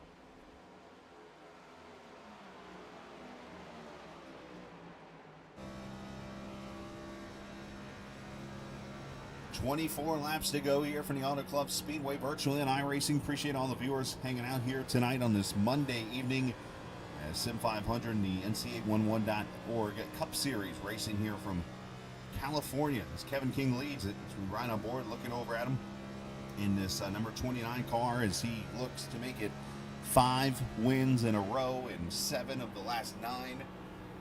And needless to say, you go back to that race at the Kansas Speedway and you could hear the frustration in Mr. King's voice, and I think he found a way to send his appreciation back to that call that was made that night when the win was taken away, and all he's done since then is just continue to win. And I think if there's any medicine or any kind of way that you can pay back something, if it's a call you don't necessarily agree with or getting wrecked by somebody, the best way to pay somebody back is just go win. Yeah. And that's what he's done. Or go on a streak. Right. Just keep winning. But, hey, how about Donnie Leah here? Donnie was involved in that first caution tonight as he has Chad Coleman all the way down to the bottom with fresher tires. Justin Mons trying to get him around him there, but Donnie Leah, 10th position. And I know he doesn't really, I guess, I don't want to say he doesn't like when I bring this up, but it's something I do bring up. I happened on my trip to Rochester, New York from Fort Wayne. They drive through a town called Mansfield, Ohio. Of course, had a half-mile oval track over there, and that was the track where Donnie won that truck race back in 2008 in the Craftsman Truck Series at Mansfield. Of course, they turned it into a dirt track, and ever since then it has become a warehouse. And I went over there and saw the warehouse myself this week and kind of felt bad and thought a little bit about Donnie winning that race, and one of the coolest truck finishes you'll ever see, by the way, on a short track was that day that Donnie won that race. 3 wide to the finish. It was awesome. Yeah, I've seen Donnie wheel a modified and can get the job done, certainly both on TV and live. As I want to give an update on Justin Fuller, 6 laps down. He is back out here running 32nd. He was just against the fence over in turn 4 a lap or 2 ago. And comment from the radio, is Josh Parker doing Josh Parker things? I was in chat, yeah. Yes. So, big hit out of turn 4. Car scrambling the 4 of Montesi up against the wall. Patrick Colby, the other car. What was that about? He just lose the nose, or this might have been we one saw of those the Trans-Service Camaro. This might have been one of those inviting into the corner things that just happened again. Let's see. Real quick here. I see. He nicked that 28, trying to carry all of it, and when the 28 tried to recover, he bounced off and got the 4, put him back against the fence, and the 2 of them went scrambling. That was a caution that just didn't materialize there. A pretty big hit by the 4 on the outside wall. Yeah, you can definitely see where the 28 got loose from the contact or something there. But, yeah, we stay green, and Kevin King just took a breath real quick there. This is right now, the driver looking for a caution is Joey Stone, currently running in 26 after that pit cycle. He was hoping he was going to catch one, went long, but now he's 1 lap down. Sitting in the lucky dog position in 26 is Brian Wortman carrying that 25th position. Wetzel and Comstock. Is that the 9? That was Wetzel and Comstock that just went sideways there. And they've saved it, and they're, I think, arguing with each other now. Down into turn 3 and 4.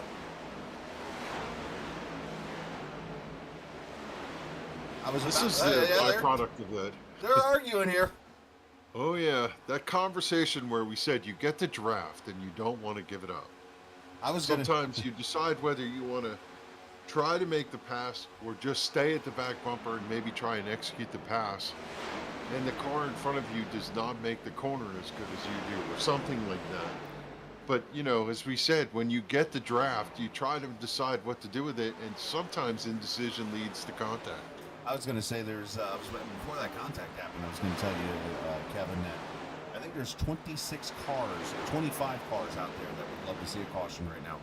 That would be 24 others on the lead lap outside of Kevin King and the guy that would be the lucky dog. And they about got it right there with Wetzel and Comstock. And they're still, and there goes Wetzel into the wall. Oh my gosh. Oh boy, these two are, they're fiery like, Scoville units on the peppers are quite high on those two. This should be a rather interesting conversation on pit road after this is over, as Mr. Wetzel is describing things in the radio right now. I bet. And Mr. Comstock is replying. So let's put it like this. When you have a race in a series that has had its roughness, I guess, lately, with unfortunately having overtime finishes and just aggressive racing, people are going to get mad really quickly when you see stuff like that happen. And the only thing you can do is just try to play your way through it, get through the struggles here. And we've seen a great race here. We had a couple cautions early. And here we are, green flag now for what, 50 laps at least. Yeah, we'd put the radio up, but the expletives would be flying. And how about Charles Van Schaik currently sitting there in 13th? He's having a good tussle with Justin Mons. Now, look, there's no secret. Kevin King's out by 4 seconds stretching it, but through the rest of this field, it's bedlam. These guys are 2, 3 wide, sometimes 4 wide, racing in the middle of the pack here. This race for 10th with Leah and the 41 of Mons tussling with Van Schaik, while they have Fuller right there, who's running in 32nd. And Nelson Rivera just quietly comes up. He was out in the back there. He started 15th, stepped back a little bit on the start, but driving his way through. You might have saw, as Kevin was talking there, also Brian Macklin got past Rajala for 4th. But yeah, this fight here is they're now, of course, starting to spread out a little bit here. But yeah, there's definitely some contact, and the elbows are out here. 14 laps to go, and obviously the strategy is on here. As King has pulled away, like you said, 4 seconds now from Mike Kelly, who's second, who's got roughly 2.8 seconds over Josh Parker, who's in 3rd. And then Brian Macklin's 1.7 seconds back in 4th. Grijalva right there looking for a top 5 in his debut. And then you go back here, and it's like Donnie Leah now, he gets loose underneath Mons down there. I think he got on that seam, and all of a sudden here comes Richard Beasley. But the problem with Beasley, he's 27th lap down. So there's I think we have a little bit of a shake-up here in the points. Let's go back here. Matt Ronalasso, haven't said really his name tonight outside of him getting doored to have a caution come out there. But that Monster Energy number 49, 17th position after starting 35th on the grid. Oh, that's Foudy against the wall. Foudy against the wall. Scraping the Mavis off the right side. Tell you one thing to say, Chris, and this is where we're going to separate the boys from the men. If you could use the phrase, which is a little old-fashioned, but it's okay. Kevin's like a robot. Mr. King does not miss his mark. If you look at his lap times, the consistency and the speed, lap after lap after lap, is the discipline that puts him in the elite status. You know, these drivers that, like Ben Field and some of the others that raced in the Coke Series, Pedro Mojica didn't happy to see him back last week. Caution! Oh, how about that? It is somewhere. Beasley down in the grass. Oh no. Richard Beasley spins it out, and Kevin, out of all the people for Kevin to be frustrated with on a caution. I was about to say there were about to be a caution because I saw Calantoni get loose off turn 4. Ooh, this is going to be interesting because we're now looking at 18 to 25 laps on a set of tires here. I don't think 2 tires is an option here. I don't think so. I wouldn't do 2.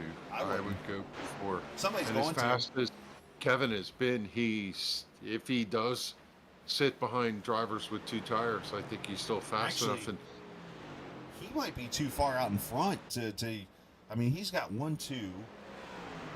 He's got 3 lap cars between he and Kelly. And let's see. There's Parker there, so nobody between them, nobody there.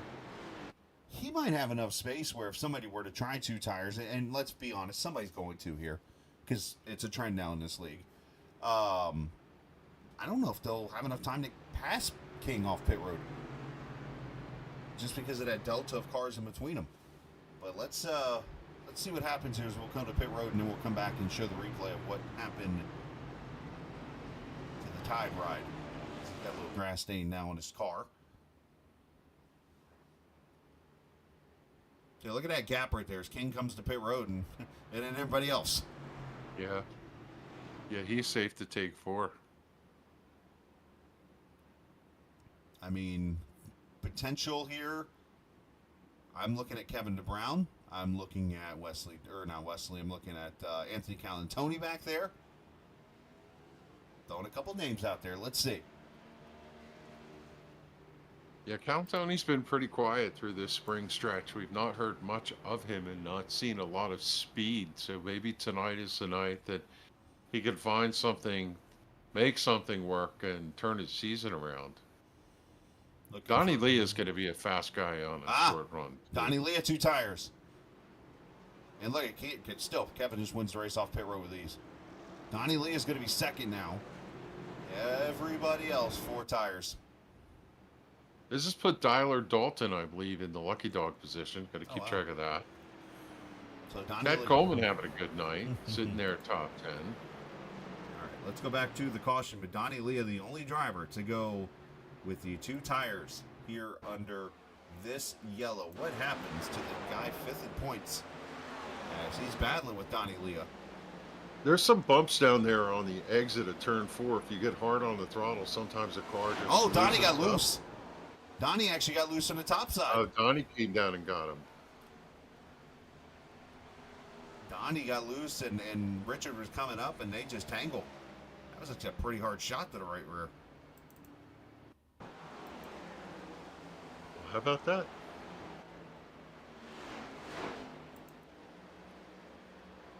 Yeah, I mean, how wide this track is, you don't even see Donnie, and yet You see them come through the bumps, the car gets unsettled. Yeah. But he had actually gathered it up and straightened it out. He was pointing in the right direction when he got quarter paneled. Good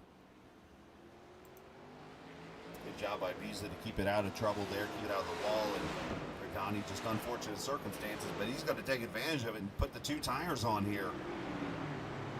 With 8 laps to go, and unfortunately, I think he might be a sitting Leah. I meant Duck.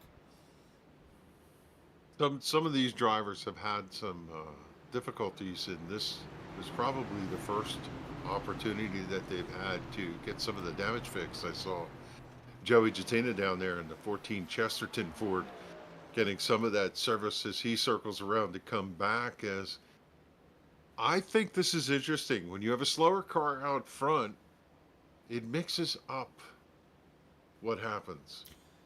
Will the 20 be a detriment to the rest of the field? Let me go ahead and put the stat out there for those who watch, and only because I'm the broadcaster and I have to be factual here and unbiased. If we get a caution here late in this race, it becomes 6 straight races of overtime. We've had 5 straight overtime finishes, and it's usually come down to something like this, a late restart and a mixture of strategy. For the sake of Joey Gentina and all the viewers and all the admins, let's go green the rest of the way. And for Kevin England, too. I don't care. I just want to see a good race. Whatever it takes. I'm sorry. That's purely... green flag is out. Kevin gets a good jump. It's Mike Kelly down to the bottom with Leah holding up that outside line. Will they split and go 3 wide? You know they will. It's the 81. Dives to the bottom. I think Leah realized I'm in trouble with 2 tires here, so he goes immediately to the top side here. When they all come back together is where the problem is. Everybody did okay. Down the very long and bumpy Max straightaway down to turn 3 and 4. King already pulling away by a half second. Leah's making it work here on that top side. Oh, hip check from Grajala. There goes Macklin. 30 down into the grass. He's going to slide down the pit road. Macklin in more contact. 1 down in the grass. Calantoni's in the grass. Macklin. Calantoni down there trying to wrestle the car to get back straight. He's going to have a penalty for going inside that green cone. Macklin jumps to the pits after, well, obviously speeding. saw one car blink One car's out back blinking there. badly. Maybe It's Mons, I think. He hasn't done that all night, but I know he had that issue a couple weeks ago, and it caused a little bit of an issue on the track. Comstock back to 11th after some of that contact earlier. Jalva and I think it was someone else got together. It looked like there. Elias slides through the wall a little bit there off 4. 6 laps to go. Mike Kelly just got a hard piece of the wall out of turn 4. He didn't do well on this restart as he's dropped back to about the 8th position as Josh Parker on the charge down on the bottom. Drives down the banking out of turn number 2 to 2nd, looking to see if he could pick up that position in the draft. His car is banging off the outside fence. King is set and sail. He's done what Kevin has done all year long, just point the car in the right direction and flat the foot. Mon's still having the blinking issues back there, but hey, you know what the benefit about Fritos chips is, by the way? If you go to like a baseball game or something, you ever heard the walking taco? Usually that's made with Fritos. And if the partner keeps hitting the wall, it's going to turn into a walking taco.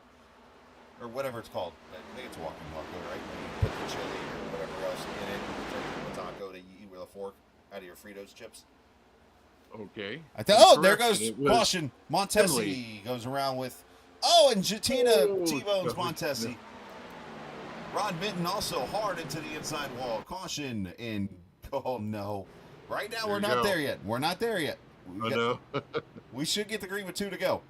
We should be okay. I was just going to correct myself. It was Scott Simley. They both run Exalted Camaros out in the back of that top 10. Not the 2 of Mike Kelly. Sorry about that. It happens. I've done it before. Let's see. Mon's there. And, so Montesi comes down off the 41. They make contact. Jatina clobbers the 4.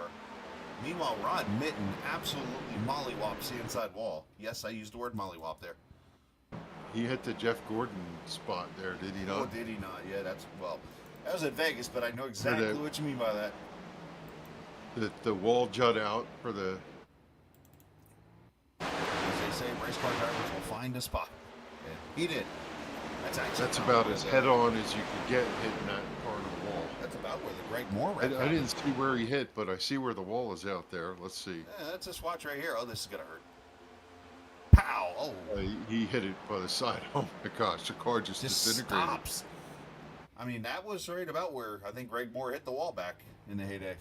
We talked about that wreck. I watched a car the other night at Grandview Speedway hit the Ute tires right before the entrance to pit wall. I've been seeing that a lot. Mashed the tires, but did not get into the concrete. They did their job, and I was just a dead stop, similar to what Minton did on Friday night when we raced at Grandview.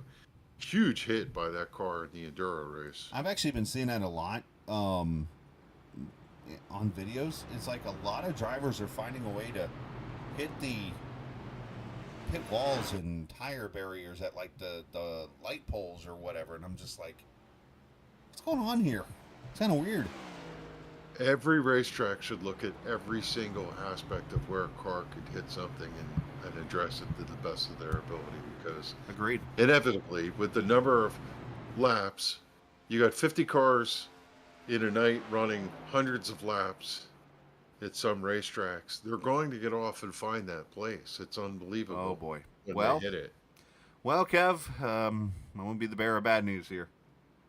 We are going to get 1 to go likely here, and there's going to be 2 laps to go, which means we get the green with 1 lap to go, which isn't possible on iRacing unless you have no green-white checkers. There are green-white checkers. So where I'm going with this whole story is we are going to overtime for now a 6th straight race. Oh boy. I don't believe that Kevin's in trouble. I think about how these drivers behind him ran him. They didn't feel like a caution was going to come, so they were running the goodie off their tires. Right. I don't know that anybody we saw in that top 10 was thinking, I'll hold a little something in case the yellow comes out late and I can do something with that.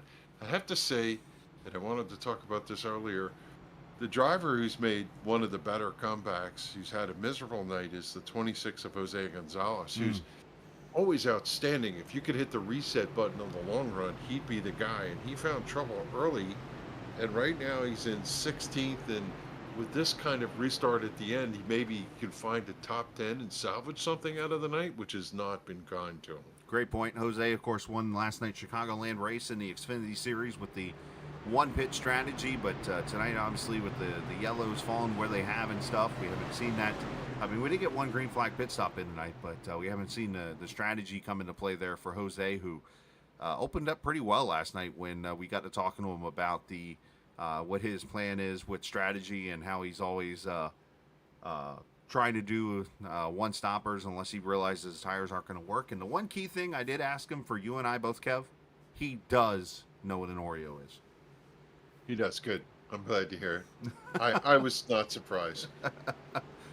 Oh, man. All right, so cautions breed cautions. Is this the only overtime, or will we do it again? I'm afraid to see that pile up out of turn number 2 over there. Let's just get to the white flag for these guys. Let's have a good finish here and go from here. As Kevin King. It's really up to Kelly to anticipate this start. He has got to get the start of his life with Josh Parker pushing him from behind. Kelly's been pretty good at these green, white checker restarts, so let's see if he can do it again tonight. I remember he won the Xfinity race at Dover earlier this season as King gets the launch. Parker getting to the back of Kelly. Coleman pushing Parker. Their tandem down the front straightaway here all the way to turn 1. Kevin Brown, who might have been on the struggle bus earlier, all of a sudden sitting pretty in the second position here, or battling for second. Yeah, Kevin's got a good run to the outside from Oh! Josh Parker. Who's that? Simley. And catches it. Scott Simley with a save. This is going to be bedlam going down into turn number 3 as everybody's trying to get whatever position they can. Hold no corner, keep it matted. Going to make it back to the white flag here. Are they? Donnie Lee has just smacked the wall. They're spinning. Contact. They're good. Caution! Caution! Oh, before the line. Oh, my. 26 to Gonzalez. I just did the broadcaster curse. He got tagged over there. Justin Mons, and here I'm going to have to probably explain the whole yellow thing again now, as I've had to do before. As Justin Mons involved, that actually was contact up in the middle of the field against the outside fence, and I think a couple of drivers blushed on that. That what? You have to go back and watch the Donnie Leah car sideways. That's the start of that, as he got contact to the outside. Yeah, it looks like Alan Wild got some contact. Somebody back there got slammed by the 41. Yeah, Donnie came off. He was absolutely sideways. Watch the black car up on the top side towards the front of the replay. Right there. Loose, hits the wall, sideways, comes back, slaps it, and everybody checked up, and it was on from there. Joey Stone. Oh, there's Eric Arnold. More contact from the 31. Good hands for Cal and Tony there to miss that. So caution once again. Now, let's go on board with Kevin King, because here's where I'm probably going to have to explain. I've had to do it before, and it's the most, probably the best I've been able to understand this green white checker. Let's see where Kevin is when it comes out, and this will probably, white flag's still out, white flag's still out. I don't see a yellow light on the screen. I'm looking for the yellow light there. There it is.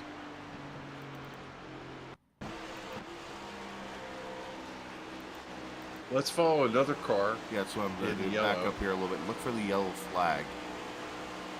There's Donnie's wreck right in front of Charles. Yellow. He's waving yellow when he comes underneath it. Right. Well, no. Because if you look right here, you're going to see Charles. I mean, look, they're all past the line. There's yellow light. It's not even on. And you look up here, the flag guy didn't even have a flag in his hand, it looks like. So, okay, here's what happens with that. Go back. I think that shot right there doesn't tell the truth, because as he's coming here, you see the flag waving. Watch. Right there. Okay, he's switching right now. You don't see it when he gets under it, but he's I'm switching. pretty sure you see the flag waving as he's in turn 4. I know why. He's switching. That's what he's doing here. Watch. Let's go back here to somebody. Beasley, maybe? Switching. There's the flag. So basically what he's doing, he's putting the flag away at that moment. But here's how iRacing does it, okay? You gotta remember, we're working off computer coding here.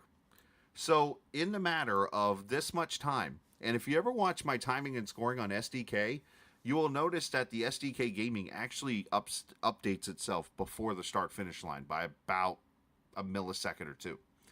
And iRacing, what it does is it goes, obviously, when a wreck happens and it's at that point where the code is throwing the caution, how quick these cars are going past the start-finish line is a lot quicker than the coding works, basically. So at this moment, white flag's going to wave, but by the time Kevin's already crossed it, the caution is actually coding through to come out. I thought I saw a flash of yellow as you were rolling through that when Maybe. you first started it. Well, let's see here. Look here. Let's. I think he's waving the white flag here. Let's see. And then when he gets just past the Geico, let's look from maybe 100 yards. Yeah, that view's not going to work. Here we go.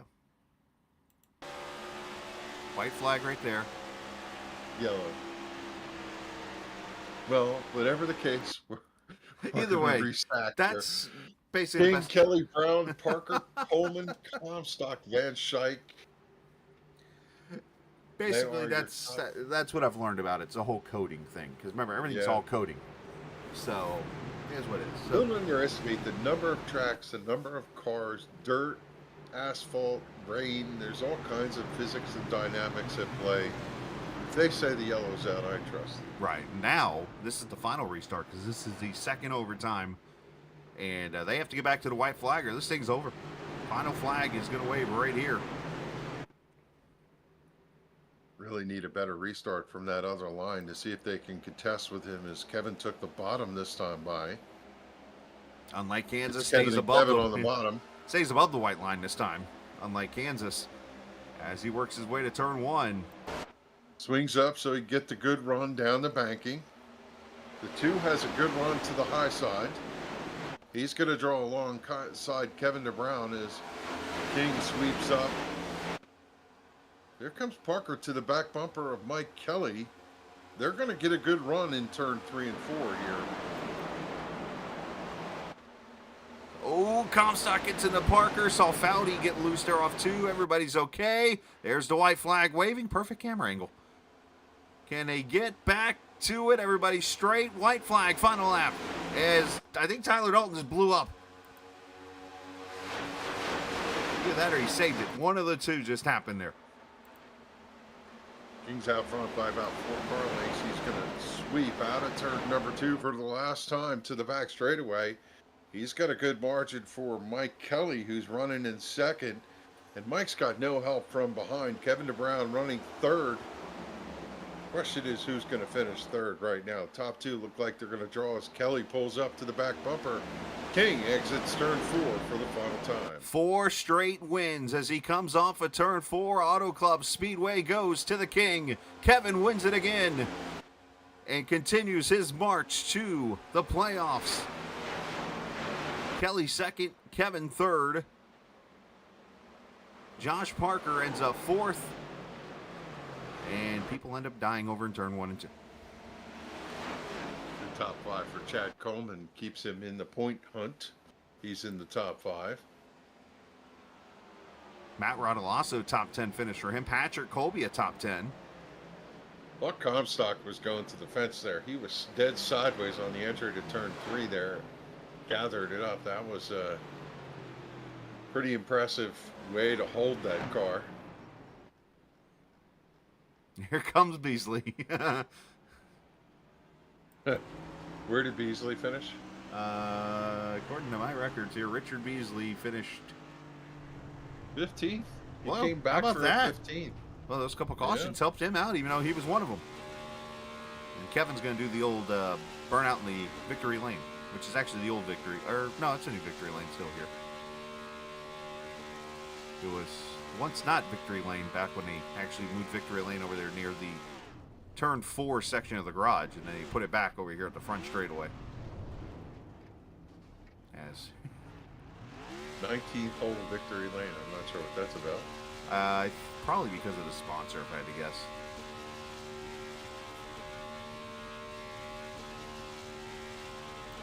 I wonder if he could flatten the tire. as he burns it down over there. Pretty interesting how he's able to just lean up against the 10 car there. Nice job, Mike. The good teamwork here between the friends. Yeah, there goes the motor. Oh. As we take a look at the results, as King wins it once again, 4 straight wins now for the 29. Mike Kelly second, Kevin DeBrown third, Josh Parker, Chad Coleman fifth, Charles Van Schaik sixth, Joseph Grijalva seventh, Matt Rodolasso eighth, David Comstock ninth, and Patrick Colby gets a top 10. Nelson Rivera 11th, Cal Tony 12th, Joey Stone 13th, Seth Foundy 14th, and Richard Beasley finishing in the 15th position. Looking at the rest of the field here, 16th goes to Scott Simley, Jose Gonzalez 17th, Brian Wortman 18th, Donnie Leah 19th, Mark Schrader 20th, Tyler Dalton 21st, 22nd Bobby Wetzel, Stony Benfield 23rd, Alan Wild 24th, Joey Jatina there in the 25th position. Randy Oakham 26th, Eric Arnold 27th, Justin Mons 28th, Fuller 29th, and Mike Montesi 30th. Rod Mitten 31st, Brian Macklin 32nd, Gerald Livingston 33rd, Mark Jorgensen Jr. 34th. Tough break for him. Kevin Stone, Robert Friery, Wesley Donaldson, Cody Giles, your finishers here tonight, or racers, I should say, in the race here this evening. And another wild one here at Sim500. Let's talk to our top 3 finishers here tonight, starting with the third place finishing Kevin DeBrown, who earlier tonight, Mr. Kevin, you said that he was a little bit on the struggle bus. Hadn't heard much from him tonight, and sometimes you need a night like this just to slide your way into a top 3 finish. And Kevin DeBrown, you did so tonight. Congratulations on that. And a wild race there at the end, and able to sneak in a top 3 tonight. Yeah, finally, some good luck on my side. We've had a bad stretch in the Cup races. Basically, actually, everywhere we've had bad stretches. But yeah, solid night. Obviously, a night that you've been needing. I know you've had some ups and downs here as you go into the summertime. How much of a momentum gainer is this? A lot. A lot. It feels good to actually ooh, I almost got there. Whoa. Sorry. I actually run up top 10, top 5, and it feels really good to do that. I don't know where we go next week, but it definitely brings a lot of momentum going to next week. Yeah, obviously something that's much needed as you go to Iowa Speedway next week. So, obviously, great job on that. And you talk about the ending there, because obviously you had that long green flag run, and then you get those couple cautions sandwiched in there, and it almost got tough there at the end for especially with you and I think it was you and Parker to come together there a little bit, or might have been Parker and Comstock, but either way, some tough battling there. Yeah, it's always fun, especially when it comes down to these green white checkers and everything. Especially at the end there, it's kind of hard to match Kevin, because he's got the lead and he's gonna have that restart jump, and then when he gets out and basically plays the lanes, basically super speedway after that, so it's kind of hard to catch him. But like I said, it's good to bring home top 3. Well, great job tonight. Congratulations, and send some shouts whoever you like to. Wesley for painting the paint scheme, WBD Diecast. Check it out on Instagram, I do believe. You guys putting on a beautiful show. I can't wait to go watch it, as always. And Joey and Sim500. I appreciate it. Well, great job tonight, man. Congratulations, and go enjoy your top 3. Appreciate it. Yes, sir. Kevin DeBrown, third place finisher there, as he'll continue to work on that momentum as he goes to the Iowa Speedway next week, as Mike Kelly finishes in the second position, and Kevin England has caught up with Mr. Kelly. Card number 2 pulls it into number 2 tonight. Mike Kelly finishes second in Auto Club. How's it feel to race this racetrack, Mike, knowing that it doesn't exist anymore, but it has to be one of the favorites of all the sim racers? I hadn't even thought about that until you just brought it up. But what a combination. I mean, I've always said I would probably be happy with a series with this car that just ran Michigan and Auto Club every other week. And it'd probably be one of the funnest leagues you ever ran. But yeah, good stuff out there tonight for sure. And I was definitely number 2 in the heap tonight.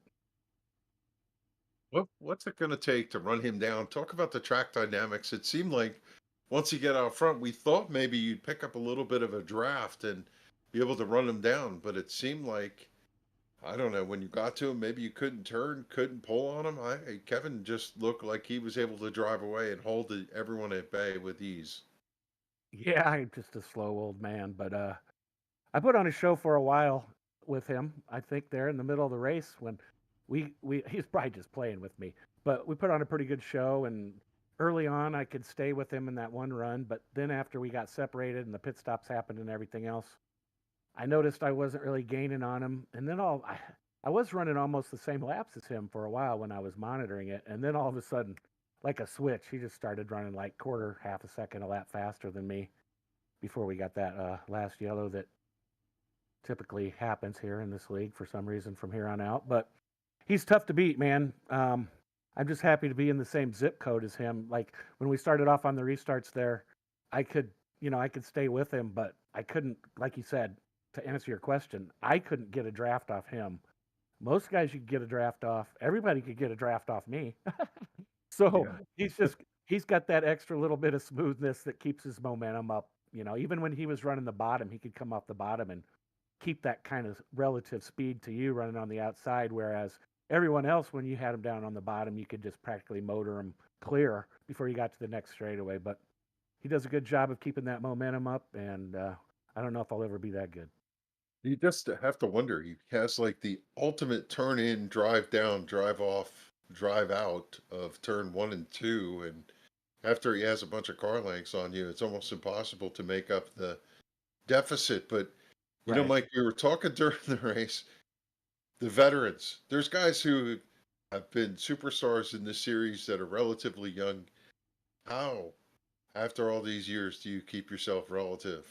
You've been racing since I started, that I remember you being there. So how about it? Veterans getting the job done 1-2 tonight. Yeah, I mean, it definitely feels good. I mean, I started racing go-karts in 1982, and I raced for many years, as you all know, and have done sim racing for many years since, well, I was doing Don Wilshe's league where you ran the full race and sent in your results, and he had a computer program that figured everything out. And then, of course, we were in NAS and did some of those leagues early on in the mid to late 1990s. So been doing it a long time. Been playing video games a long time. I'm just blessed with good hand-eye coordination and the drive to keep doing it. I love racing, and I always will. And I love getting even when I get killed. I love coming back the next night and digging again. And it feels great beating these youngsters. And I know they hate getting beat by me, so that's probably part of the drive right there. But talk about the adrenaline in those last 10 laps for those restarts, knowing you have a shot at the win. It is really like a drug at the end when you're really up on the wheel trying to be hyper focused and make the right moves. You feel that sense, especially at a place like Auto Club. Maybe more of a sense of doom the way things have been going, but yeah, Not what I adrenaline. expected from you, Mike. Yeah, well, it's just an impending sense of doom with all the deaths I've had recently. But no, it's an adrenaline shot. That's part of why I still love to do it. I mean, even before the races start, when you're running in a field like this that has this kind of competition, it's the same feeling I get or got when I race for real, and that's part of the thrill of doing it. And um, I didn't really feel like I had a shot to win tonight with Kevin, but normally it's off the charts. I mean, it's amazing how just doing something sitting in front of here of a computer screen can get all those things going with the sweating and the adrenaline and the heart rate and all that stuff. So that's why I like it, and that's why I try to run up front so I can get that feeling every night. I'm with you there, Mike. How about it? Give it those shout outs. You want to say hello to somebody or thank your sponsors? Go ahead. Yeah, definitely. As always, to John Mustin for the paint job, and his daughter Ashlyn. Call out for her every time I get a chance for the podium. And then Captain Esports Neck. I can't talk all of a sudden. Special thanks to you guys at the Captain's Network because you and Chris do such a great job. It's as fun as watching any real broadcast on TV, and I'll be going to watch it right now. And shout out to all the admins and sponsors, NC811, Trans Service, WBD Diecast, all those guys that make it possible for you guys to do what you do here at Sim500. And of course, thanks to everyone at Turn One Heroes and the Smoking Hot Wife who lets me do this as much as I do. Thanks, guys. Yeah, and thanks to you, Mike. We have a blast calling it because you guys make it fun to watch. There it is. Mike Kelly finishes second tonight in the Exalta Coating Systems Chevrolet, and we're going to turn it over to Chris Gallen with,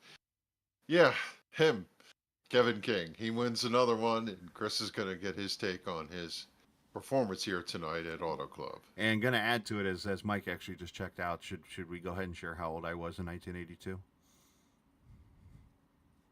Say that again? Should we go ahead and share out loud how old I was in 1982?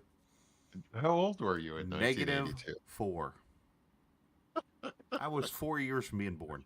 Good job, Mike. Just saying, buddy. I was in high school. I am getting a Discord message probably in about an hour. Anyways, all right, Kevin King, going to bring him up here and celebrate a win tonight as Kevin makes it 4 in a row here, and of course continues to add on to that impressive win streak, and obviously doing Kevin King things here tonight, man. Congratulations, and another dominant effort for you. Yeah, I don't know about dominant. Kind of got fortunate there, I felt like, with track position when we pit. But yeah, it felt good. Felt good all race. I had a strategy, kind of a plan. I knew shifting was faster. I decided to not do that in hopes that the tire advantage would come to me later in the race. And it did. I know when Fuller got out there to that pretty big lead, I just had to stay patient and not try to shift doing so, trying to catch back up. And then, let Josh go, and he started to lose drive, and I think Fuller started to lose drive. So I just kind of, at that point, I could shift. So I started shifting, and then I was fast. And then, green flag pit stops are always awesome. So I appreciate the guys for allowing us to do that. And then pretty sure Beasley cost that yellow that killed the long green flag run. So otherwise, it was a pretty fun race. It was good to see everything kind of pan out. I played the 5th on that caution, and needless to say, obviously another great race for you here. But I know it's got to get tough because once again, you get into a situation tonight where you had to worry because it's like you see, 3-4 different strategies. And it seems like sometimes those are the races when that happens. It's like, okay, chaos starts happening. And tonight you had the green flag, so it helped out. Yeah, I think, when Fuller pit, I think it was lap 16 or so, I thought that was a little early for kind of what the race was starting out as, a little bit of a lot of yellows to start. But once we hit 25, I felt, that was a time to kind of change tires at that point. And I knew I would be a disadvantage track position wise because he wasn't out there very long. But I was confident, kind of like I really like this place. It's one of my favorite tracks, and was pretty confident in kind of the pace going there. But once it started to go out, typically what I do when I race is I have these little segments in my head where I'm like, okay, if the yellow comes out right now, or the next 5 to 10 laps, this is what I'm doing. So I have these like little countdowns that I check throughout the race. And once it got to a certain point where people started pitting, I think the only person I was really concerned with was Macklin. But then I had a check down of 10 laps, 15 laps. If I was 20 to go, then I'm okay pitting. Mm-hmm. So as we got closer to that, I felt more confident, just kind of waiting for a yellow. And then, at the end, it was just, running in 5th gear. So I saved a lot of tires, and I just kind of ran it to the end until, I definitely expected a yellow to come out. And I thought taking 2 was going to be a thing, but I decided, no, I'm not going to do that because I felt like I too much of a disadvantage at that point. So yeah, all the check marks that I had in my mind throughout the race kind of checked off each time, and at the end I just had to make sure. I told Mike I'm sorry that I put him in bad spots there. He was too fast to start to give him any type of opportunity there to try to get to my outside. So I had to make sure he was not at an advantage there, and yeah, I brought it home to the end. Pretty fun. Yeah, obviously, another added list of wins here is you're 73 up now on Mike Kelly going into the Iowa Speedway next week. And, what else is there? Just keep winning, right? That's all we can keep doing, right? You've got 24 more points bonus-wise than any driver right now. So, you're going into the playoffs right now with half the field already covered pretty much in one race and we still have got plenty of races left. Yeah, I really, to be honest with you, I'm not really sure how the playoff system works. If it's you carry points over, I have to look to see how that works because I think it's just all the this first could round. be for nothing. I think it's the first round. Yeah, so if that's the case, then I'm pretty confident in how I'll be doing. But yeah, I think everyone thinks it's pretty easy. It's definitely not easy, right? There's so many different factors that go into it. I've been very fortunate to have luck on my side to where I'm not getting any accidents. I'm not making any mistakes. I'm qualifying well and kind of keeping out of trouble. But there's definitely guys. You saw Mike Kelly and Parker and Macklin and Fuller tonight were definitely fast. It wasn't like I just drove away. I just got kind of fortunate where I, at the point where I saved tires and they were battling, I just kind of created a gap, and it probably looked worse than it actually was. I think I just got fortunate there from circumstances perspective. But yeah, I mean, like I said, right after Kansas, I said that I'm going to try to win every race, and I'm trying to do that. I'm trying to be respectful out there. I feel like I'm not trying to cause any problems. I know eventually, I've been part of it. People win all the time. People don't like it. I understand that. But at the end of the day, like, that's what we're here to do, right? We're here to race. We're here to have fun, and I'm doing both of those at this point. So, I definitely enjoy the league. It's definitely fun. I like all the guys that are here. The admins are awesome. You guys are awesome. So, it's definitely been a good time, and I definitely appreciate having to be able to run here. And by the way, I should mention those 14 races now in the point standings that I'm looking at. I'm going to show them here in a few minutes. Actually has drop weeks in them, so it has your 10 finishes, your 10 best races right now, which are all top 10s. So, or top 5s. I'm sorry. So, obviously, one of your top 10 finishes gets dropped. That just shows you how good you've been pretty much this season. But yeah, no, I mean, yeah, you see how good they are each week. But it's like when you get out there and you lead the laps that you're leading, and I mean, there was that run towards the end there. You had that restart going into the long green flag run. It was like you just set sail for a little bit and took off there, and it was just like, man, this guy's fast as always. So obviously, hey, it's well earned, man. You know what you're doing, obviously, and I congratulate you on that and send some shout outs. Yeah, like I said, definitely want to shout out to all the admins, the drivers. It was a tricky setup. You could definitely burn the tires off and get yourself in some trouble. So I had to be very aware of kind of how to drive the thing. So for the most part, very good race overall. Green flag pit stops, that was awesome. Shout out to the drivers for also putting on a good show. Definitely respectful. A lot of guys gave room and all that fun stuff. You guys for putting on a great broadcast. NC811.org. Go check them out. As always, make sure you check out my sponsor, RevGrips.com. And definitely I got to make sure it's another race.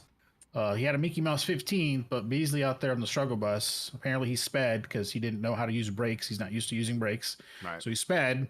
And then the whole like having to lift when you get loose type of thing, it seems like that didn't work out for him coming off of forward, and he kind of created some problems there at the end. But I think next week for him is going to be even more tough, so we'll see how he does. Definitely expect Wesley and Jose to kind of eventually pass him in points because he keeps getting these Mickey Mouse finishes. But yeah, he had a rough one tonight. So I do want to cover him a little guys. bit. No problem. I do want to cover him a little bit. He did get hooked by Leah, who got loose above him. Well, you should have been in that position. He's probably in the way at some point. There, right? So I'm going to blame Beasley just because most people that I saw, I think even Comstock and those guys were having some brawls, and he probably could have saved it. With him, he's got like a school bus wheel. I think it's like 17 inches.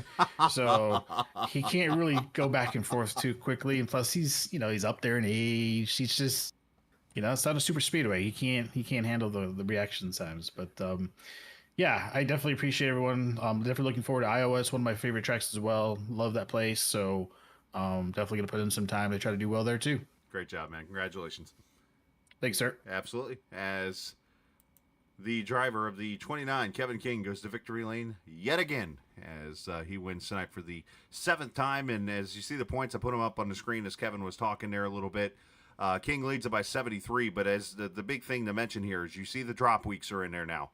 4 drops, and that means everybody's top 10 races have counted so far, and that's where the 73 to Kelly is. Look how this kind of mixed things up. Look up here in the top 10 in points now. Wesley Donaldson's 10th in points. He was 6th with the drop weeks, and of course, if you remember, he was at the beginning of the broadcast, what was he, 15th, I think? So the drops obviously shows you, takes your 4 worst finishes away, slides up there into the top 10 in points. You see where Beasley's now 9th in points. You see Tony's up here. Parker slides to 5th. These drops can definitely do a lot of things, but you look down here at the bubble, the 20th position where Kevin DeBrown sits now. Cody Giles, all of a sudden, is right there. You take those finishes away. His early success, he's right there in the bubble with Kevin DeBrown. Joe Hudson's right there, Stoney Benfield. But the one thing you should watch also is somebody like Joe Hudson, because you see the 10 starts.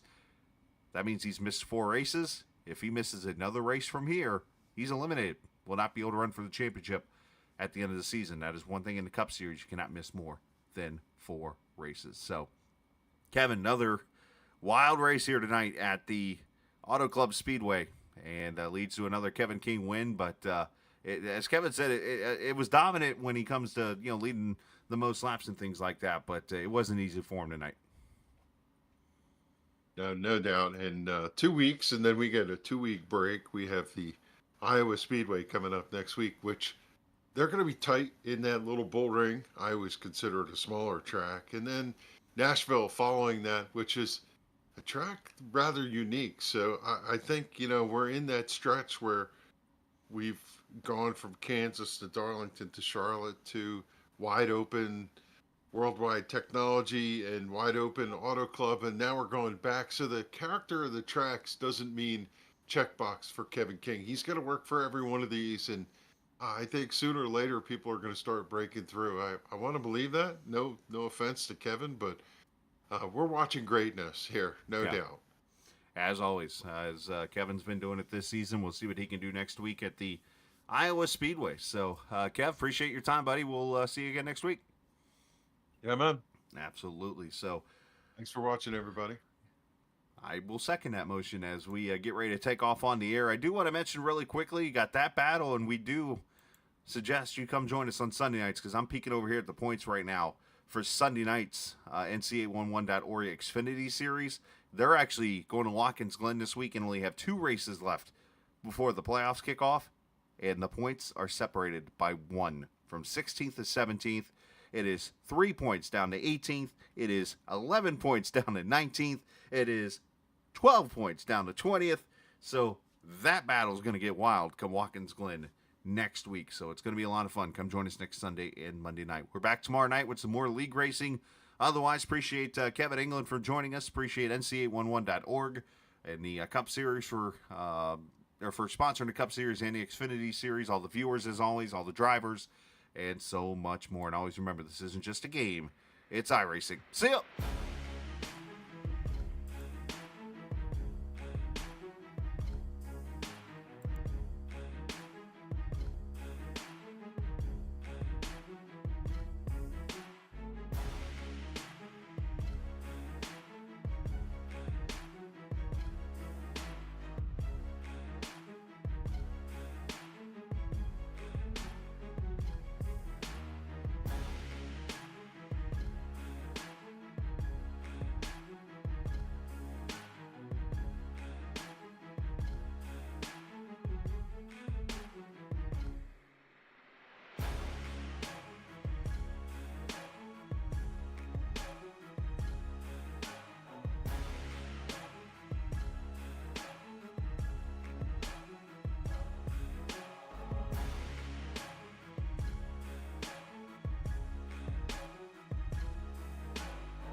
This copyrighted broadcast may not be reproduced, reused, or retransmitted in any form without the authorized written consent of Captain Esports Network. Captain would like to thank all of his loyal fans for your continued support, and he hopes you enjoyed today's broadcast.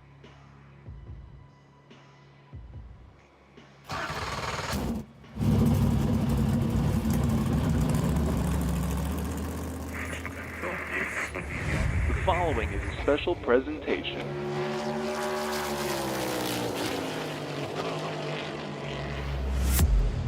from the Captain Esports Network.